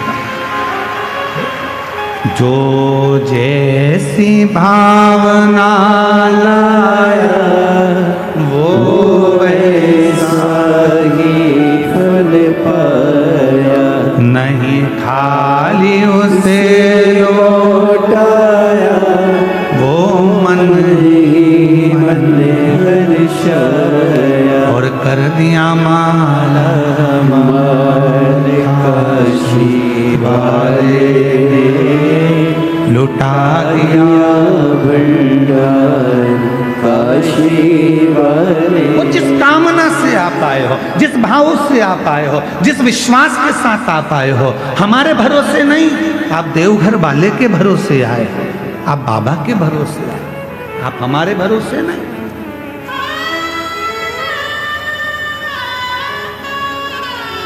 हमारी सामर्थ्यता नहीं कि हम आपको कुछ दे सकें, कुछ प्रदान कर सकें। यहाँ कथा में उत्तर प्रदेश के कानपुर से लालू सोनी जी आए, ये बैठे हैं। एक बार हमने इनसे कहा, क्यों लालू भैया तुम रोज ग्रुपों में व्हाट्सएप पर बाबा की रोज थोड़ी थोड़ी कथा रोज डालते हो, लोग सुनते हैं, तुम्हारे को ऐसी भाव अंदर से कैसे आ जाता है? तो ये कानपुर वाले लालू सोनी जी कहते हैं, गुरुदेव हमको रात में शिव जी खुद ऐसी प्रेरणा दे देते हैं कि सवेरे बाबा की ये कथा डालना है और लोग सुनेंगे, जीवन में उतारेंगे और अपने आप उसका फल प्राप्त होगा। हम धन्यवाद देते हैं आपको। शिव प्रेरणा खुद देते हैं, शंकर खुद प्रेरणा देंगे, आपको क्या करना है। राक्षस कह रहा है, ब्रह्म राक्षस कह रहा है मेरा नाम दुर्जय था, खूब निंदा करी मैंने शिव की, खूब अपशब्द कहे मैंने शंकर को, आखिरी में मेरा शरीर चले गया। जितने नरक होते हैं सारे नरक मैंने भोगे, उसके बाद भी मेरी मुक्ति नहीं हुई। तब मुझे राक्षस बनाकर भेज दिया। राक्षस बनने के बाद जब मैं आ रहा था मुझे नंदी दिखे। बाबा नंदी से पूछा कि मेरी मुक्ति कैसे होगी, तो कहा कोई शंकर का भक्त अपने तन पर भस्म लगाएगा, वो भस्म तेरे शरीर को छुएगी और वो भस्म तुझे राक्षस योनि से मुक्ति दे देगी। बस हे वामदेव जी, आपके शरीर की भस्म मुझे छू गई और छूते से ही आज मेरी मुक्ति हो गई। रज छूते से छूकर क्या मिलता है? शिव उपासना कर रही है, भगवान शंकर का चरित्र कर रहा है। इसीलिए शिव तत्व कहता है भोजन भजन व्यापार और मिलन, चार चीजें हैं। आप भी बोलिएगा साथ में, भोजन भजन व्यापार और मिलन। ये चार हमेशा प्रसन्नता में करना चाहिए, चेहरे पर स्माइल होना चाहिए। भोजन करते समय अपने चेहरे पर मुस्कुराहट रखिए, क्रोध नहीं, गुस्सा नहीं, चिड़चिड़ नहीं, अपशब्द नहीं। भोजन करते समय अपने मन को इतना पवित्र रखो कि चेहरे पर प्रसन्नता रहे। आधे से ज़्यादा लोग जब भी भोजन करने बैठते हैं, सास के सामने थाली गई, सास का मुंह भगोना हो गया। बेटे के सामने भोजन गया, उसका मुंह फूल गया। ससुर खाने बैठा, उसका मुंह फूल गया। पति जीमने बैठा, पति का मुंह फूल गया। जेठानी कुछ करने बैठी, चाय पीने बैठी, इतनी शक्कर डाल दी, इतनी पन्ना दी, ऐसा कर दिया वैसा, आधी चाय तो वहीं खराब हो गई। चाय वहीं खराब हो गई। स्वाद से बनाई थी, प्रेम से बनाई थी, बोलते से बेकार हो गई, खराब। भोजन करते समय अपने चेहरे पर बोलो बोलो जम के स्माइल रखिए, मुस्कुराहट रखिए। दूसरे नंबर पर भजन करते समय, कथा सुनते समय, भगवान के मंदिर जाते समय, एक लोटा जल चढ़ाते समय अपने चेहरे पर पूरी पूरी स्माइल रखिए, फुल स्माइल, फुल। फोटो खिंचवाएं आप लोगों ने? अरे बोलो तो जम के खिंचवाएं फोटो। फोटो वाले के दुकान पर कितने भी तैयार होकर चले जाओ, फोटो वाले की दुकान पर कितना भी मेकअप कर कर चले जाओ, आखिरी में फोटो वाला जब फोटो खींचने खड़ा होता है, कैमरा लेता है, बटन दबाता है, बटन दबाते समय आपसे एक बात कहता है। जब आप सिर पे पल्लू डालकर बैठ जाती हो तब फोटो वाला बोलता है माँ स्माइल प्लीज। बोलो बोलता है कि नहीं बोलता? क्यों बोलता है? तुम्हारे मेकअप से फोटो अच्छा नहीं आएगा, तुमने कितनी भी अच्छी हेयर स्टाइल बनाई हो उससे फोटो अच्छा नहीं आएगा, कपड़े कितने भी अच्छे पहने हो उससे फोटो अच्छा नहीं आएगा।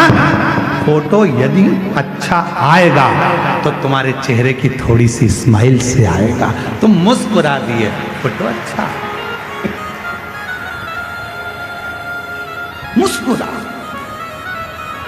इसलिए हमने देखा जब भी कोई सेल्फी लेता है ना तो मुस्कुरा, प्रसन्न।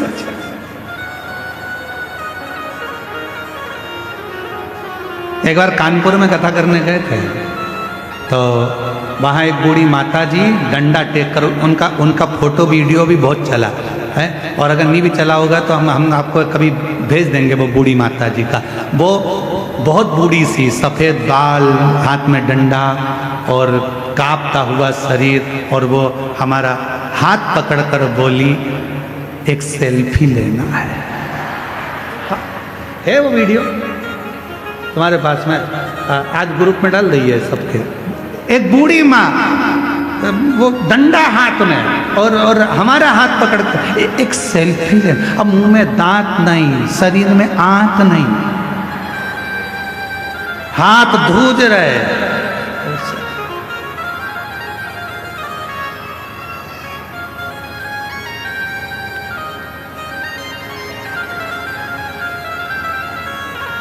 सेल्फी लेते समय स्माइल। तो शिव कथा कर रही है, भोजन करते समय प्रसन्न दिखो, भजन करते समय कथा में जितनी देर बैठो उतनी देर ऐसे मत बैठना किसी ने मार ठोक के बिठा दिया हो। कथा में बैठना तो बड़ी प्रसन्नता में बैठना। मेरे बाप के घर आई हूँ, अपने पापा से कहने के लिए आई हूँ, मैं अपने बाबुल से बात करने आई हूँ, बाबा से बोलूंगी भोला सब दुख काटो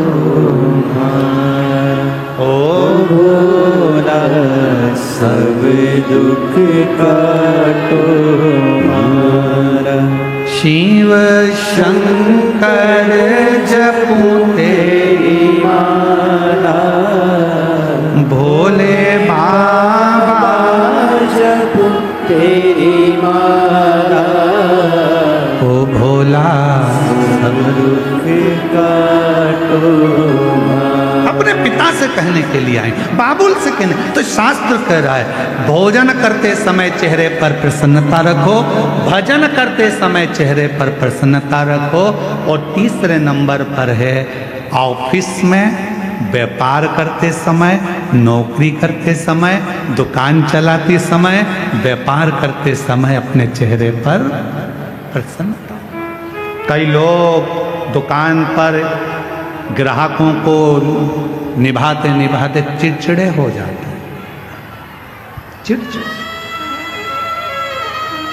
प्रसन्नता ऑफिस में काम करते समय चेहरे पर प्रसन्नता। और चौथे नंबर पर है मिलन, भोजन, भजन, व्यापार और मिलन। मिलन मतलब किसी से भी मिलो, आप यहाँ पर भी किसी से मिलो, आप कहीं पर भी जाओ, कोई से भी मिल रहे हो, उस समय पर तुम कुछ मत दे सको। कोई गुलदस्ता नहीं है, कोई माला नहीं है, कोई फूल नहीं है, मिठाई का डब्बा नहीं है, देने के लिए फल की टोकनी नहीं है, तो निवेदन है अपने चेहरे की प्रसन्नता दे दीजिए, उसको स्माइल दे दीजिए, वो भी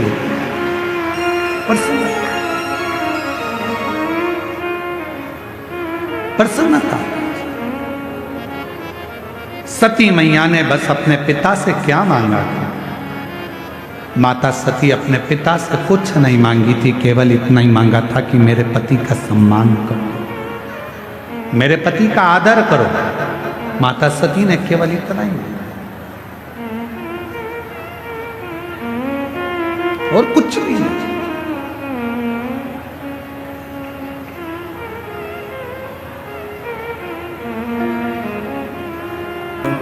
उससे प्रेम, स्नेह। याद रखना, कपड़े में कपास होता है, वृक्ष में बीज होता है, और शिव महापुराण की कथा में स्वयं शिव होता है। कपड़े में कपास होता है, वृक्ष में बीज होता है, और शिव महापुराण की कथा में स्वयं शिव होता है। शंकर को पाने का केंद्र बिंदु है ये शिव महापुराण की कथा। सती ने कहा, मेरे बाबुल मुझे कुछ नहीं चाहिए, मेरे पिता अगर देना चाहते हो तो मेरे पति को सम्मान दीजिए, आदर दीजिए, सत्कार दीजिए, उनको स्थान दीजिए, पर आप वो भी नहीं दे पाए। आखिरी में माता सती अपने प्राणों को त्याग दी। क्या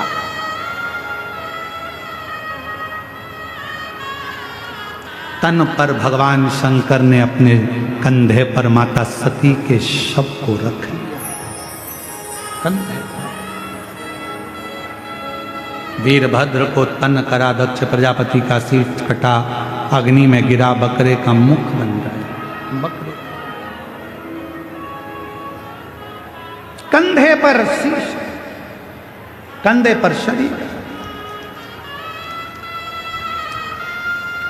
और कंधे पर जब शरीर है, कंधे पर जब शरीर धारण कर रखा था, कंधे पर जब शरीर था, दुनिया के लोगों को लगा कि भगवान नारायण ने अपने सुदर्शन चक्र से माता सती के टुकड़े कर दिए।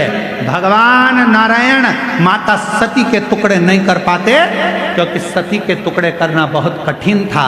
वो सुदर्शन चक्र भगवान नारायण का नहीं था। जब 108 कमल के पुष्प भगवान नारायण श्रावण के महीने में भगवान शिव को दे रहे थे, एक कमल का पुष्प कम पड़ गया था, तब भगवान विष्णु ने अपना नेत्र निकालकर शिव जी को दे दिया था।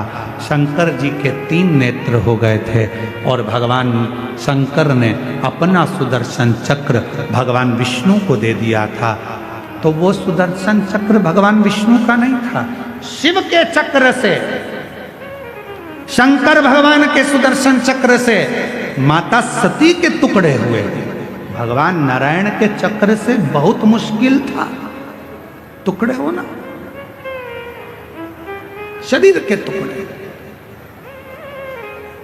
जगत कल्याण के लिए वो टुकड़े करे गए कि ये माता सती के शरीर के टुकड़े जब भूमि पर गिरेंगे, ये रज भूमि पर जब गिरेगी, माता का जब शरीर का जो भस्म भूमि पर गिरेगी, संपूर्ण जगत का उद्धार होगा। लोग जब ये शक्तिपीठ पर जाएंगे, शक्तिपीठ की भूमि पर जाएंगे, उस भूमि पर चरण रखेंगे, इनका कल्याण हो जाएगा। माता सती के तन की भस्म इनके शरीर पर लगेगी, इनका उद्धार हो जाएगा।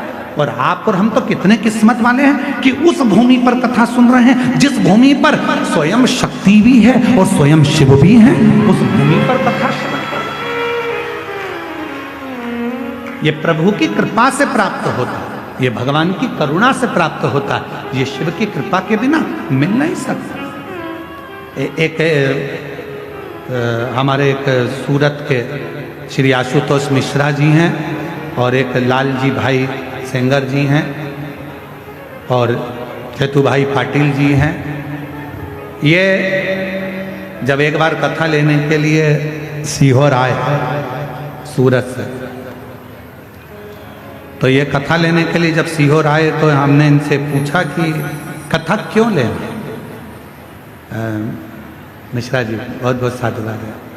तो इनसे हमने पूछा कि कथा क्यों लेना है, तो कहा गुरुजी बस बाबा की कृपा है, और कथा स्वयं देवादिदेव महादेव ने ऐसी प्रेरणा दी है अंदर से कि मन के अंदर ऐसा भाव आया है कि बाबा इस कथा को करवाए और बाबा ही इस कथा को सुने। और गुजरात सूरत की बरडोली में ये कथा हो और बाबा इसको धारण करें।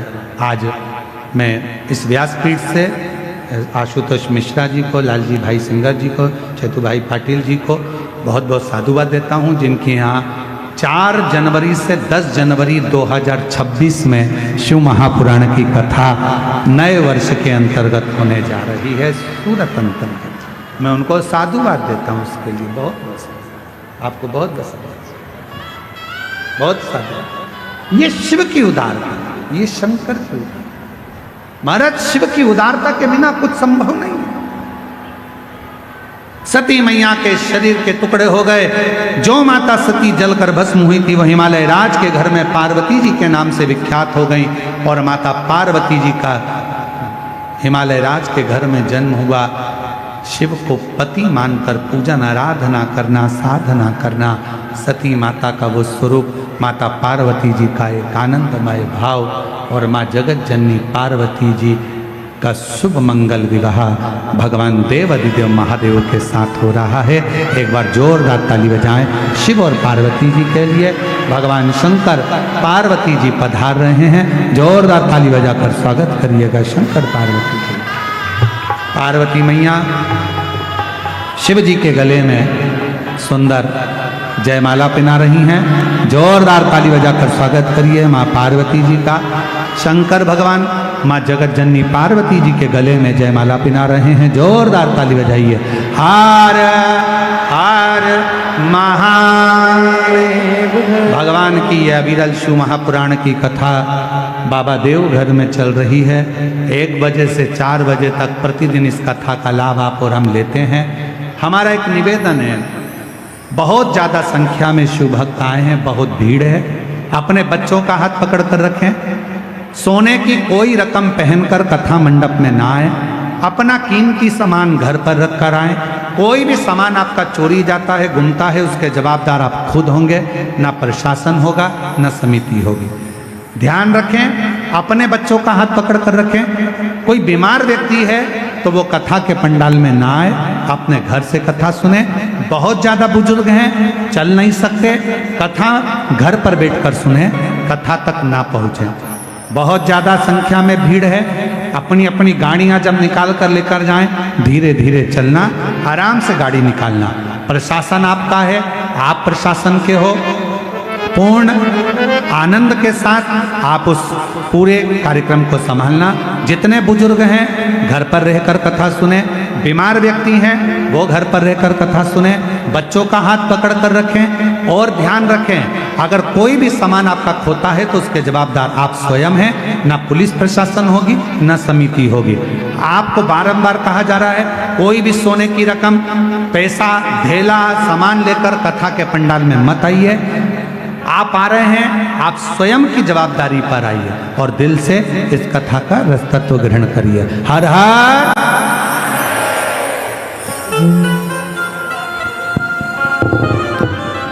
जय जय श्री राधे। सुंदर आरती का समय भी हो चुका है, का आनंद हम सभी मिलकर लेंगे। भगवान शिव जिनकी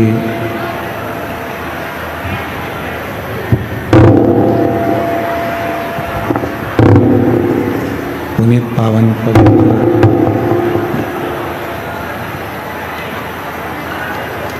शिव महापुराण की कथा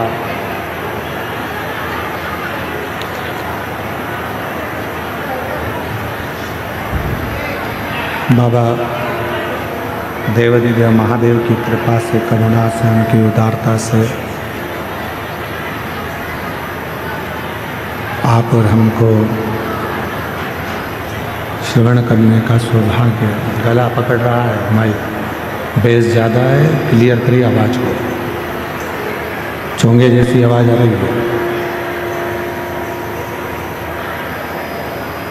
बाबा वैद्यनाथ जी की ये पवित्र पावन भूमि, जहाँ भगवान शिव की कृपा से, करुणा से, उनकी उदारता से ये पवित्र पावन शिव महापुराण की कथा श्रवण करने का सौभाग्य आप और हम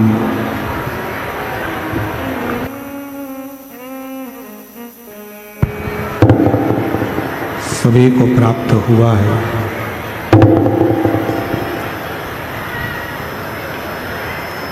कथा के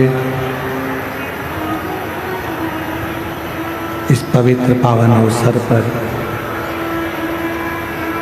मुख्य यजमान का जिन्होंने पद ग्रहण किया है, श्री रमेश रेखा ठकराल जी, मोना ठकराल जी, नरवाना हरियाणा से है। एक बार जोरदार ताली बजाकर इनके लिए स्वागत, वंदन, अभिनंदन। दिनेश गणपति जी कावरा जी, कावरा परिवार एरंडोल, घर पर ही रहकर यजमान पद ग्रहण किया है, वह से ही कथा का लाभ ले रहे हैं। एक बार जोरदार ताली बजाकर उनके लिए साधुवाद। श्री मालीराम जी दर्शन देवी अग्रवाल जी कोलकाता से, जो इस कथा के यजमान पद ग्रहण किए हैं। एक बार जोरदार ताली बजाकर उनके लिए साधुवाद। श्री गंगेश चंद्र स्नेहलता खोसला जी इंदौर से मुख्य यजमान का पद ग्रहण किया है।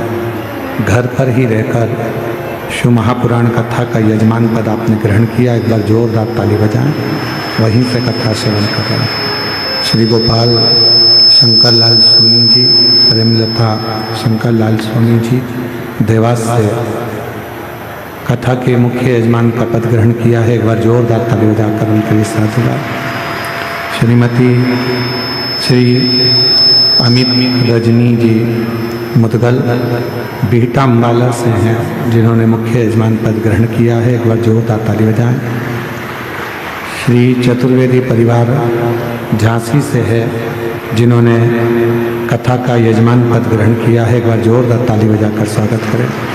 श्री कृष्ण लाल जी दयावती जी गुप्ता अम्बाला हरियाणा से हैं, जिन्होंने यजमान पद ग्रहण किया है। श्री प्रदीप ममता बंसल जी, श्रीमती कांता बंसल जी दिल्ली से हैं, जिन्होंने कथा के मुख्य यजमान पद ग्रहण किया है। श्री मिथिलेश पुष्पा मिश्रा जी धनबाद झारखंड से हैं, जिन्होंने कथा का मुख्य यजमान पद ग्रहण किया है। श्री सुनील नीलम कुमार सिन्हा जी गया बिहार से हैं, जो एक दिवसीय कथा के मुख्य यजमान पद ग्रहण किए हैं। श्रीमती लीलाबेन जयंती भाई पटेल गुजरात से हैं, एक दिवसीय ऑनलाइन कथा के यजमान पद ग्रहण किए हैं। श्रीमती पल्लवी अमीश गुप्ता जी लुधियाना पंजाब से हैं, जो एक दिवसीय ऑनलाइन यजमान पद ग्रहण करे हैं। श्री चिराग पटेल जी अमेरिका से हैं, जो एक दिवसीय ऑनलाइन कथा का यजमान पद ग्रहण करे हैं। श्रीमती प्रदना बेन प्रकाश भारती जी सूरत गुजरात से हैं, जिन्होंने एक दिवसीय ऑनलाइन कथा का यजमान पद ग्रहण किया है। श्री मिथिलेश कुमार झा जी दिल्ली से हैं, जो एक दिवसीय ऑनलाइन कथा का यजमान पद ग्रहण किया है। सभी के लिए जोरदार ताली बजाकर स्वागत वंदन अभिनंदन। जिन्होंने इस पवित्र पावन शिव महापुराण की कथा का यजमान पद ग्रहण किया।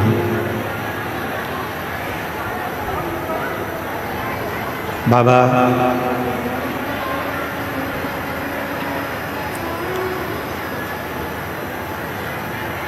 देवादिदेव महादेव की ये पवित्र धरा है, जहाँ आप और हम भगवान शिव की अविरल भक्ति को धारण कर रहे हैं।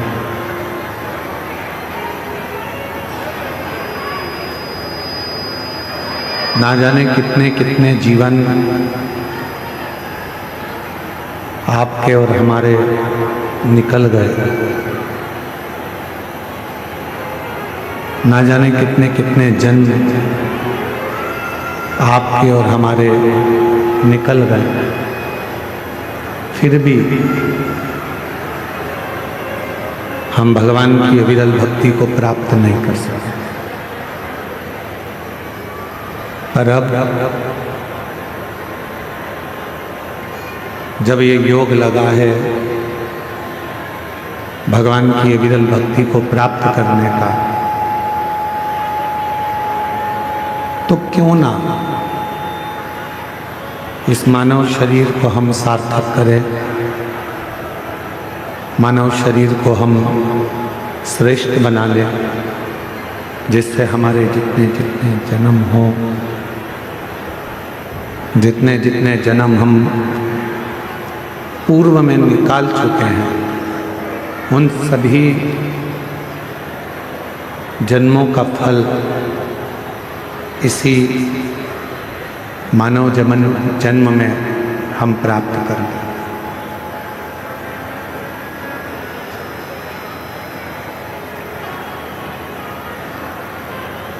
मर जाना, फिर जन्म ले लेना, फिर मर जाना, फिर जन्म ले लेना, उसमें श्रेष्ठता नहीं है। आवाज नहीं आ रही है उधर पंडाल में।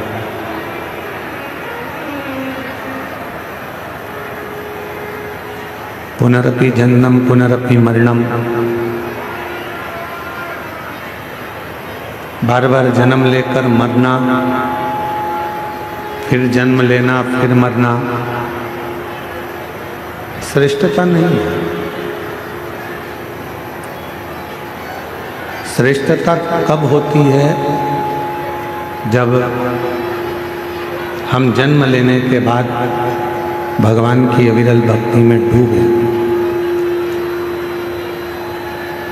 आवाज नहीं आ रही है कहीं पर भी।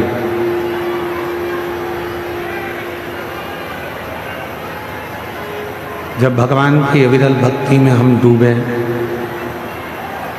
और भगवान का भजन कर कर, भगवान का स्मरण कर कर, भगवत नाम धारण कर कर, भगवान की अविरल भक्ति को धारण कर कर, फिर हमारा कोई अगला जन्म ही ना हो।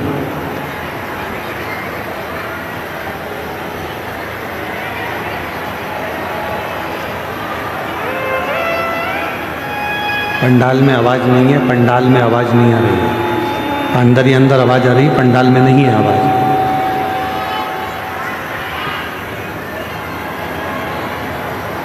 जन्म लेना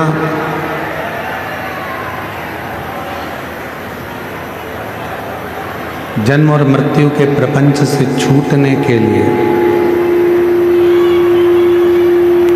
जन्म और मृत्यु के प्रपंच से परे होने के लिए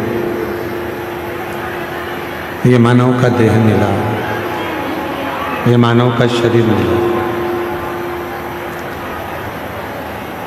और मैंने तेरे ही भरोसे बाबा, तेरे ही भरोसे हवा उड़ती जाए बाबा,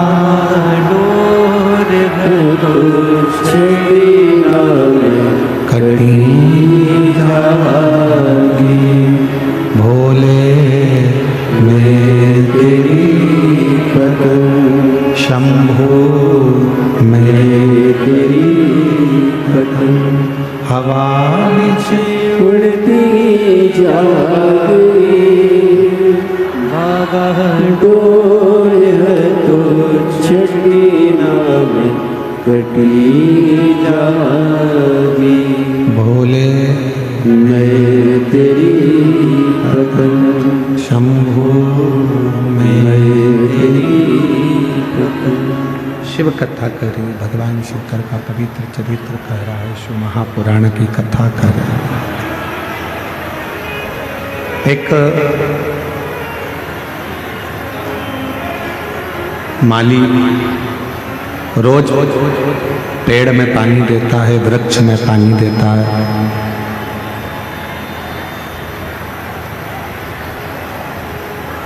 पर उस माली को मालूम है कि मैं वृक्ष में पानी तो दे रहा हूं, पर इसमें जो फल लगेंगे वो फल समय आने पर ही प्राप्त होंगे। माली का काम है रोज वृक्ष में पानी देना। समय आएगा जब फल अवश्य मिलेगा, फल अवश्य प्राप्त होगा, पेड़ में फल अवश्य लगेगा। शंभु शंभु शंभु शंभु शंभु शंभु शंभु शंभु शंभु शंभु। माली का काम है पेड़ में पानी देना, वृक्ष में पानी देना। फिर जब समय आएगा तब उस वृक्ष में फल अवश्य लगेगा, फल अवश्य प्राप्त होगा। शिव महापुराण की कथा भी यही कहती है। जैसे माली का काम है रोज पानी देना, रोज पानी देना, रोज वृक्ष के नीचे जाकर जल देना, फिर बाद में वो वृक्ष में फल लगना और प्राप्त हो, फिर बात का काम। उसी तरह शिव महापुराण की कथा भी कहती है कि रोज शंभो शंभो शंभो शंभो। स्पीकरों की आवाज़ बढ़ाइए, स्पीकरों की सब दूर करो। शंभो। जैसे माली का काम है रोज वृक्ष में पानी देना और समय आने पर उसमें फल प्राप्त होना, उसमें फल लगना, उसी तरह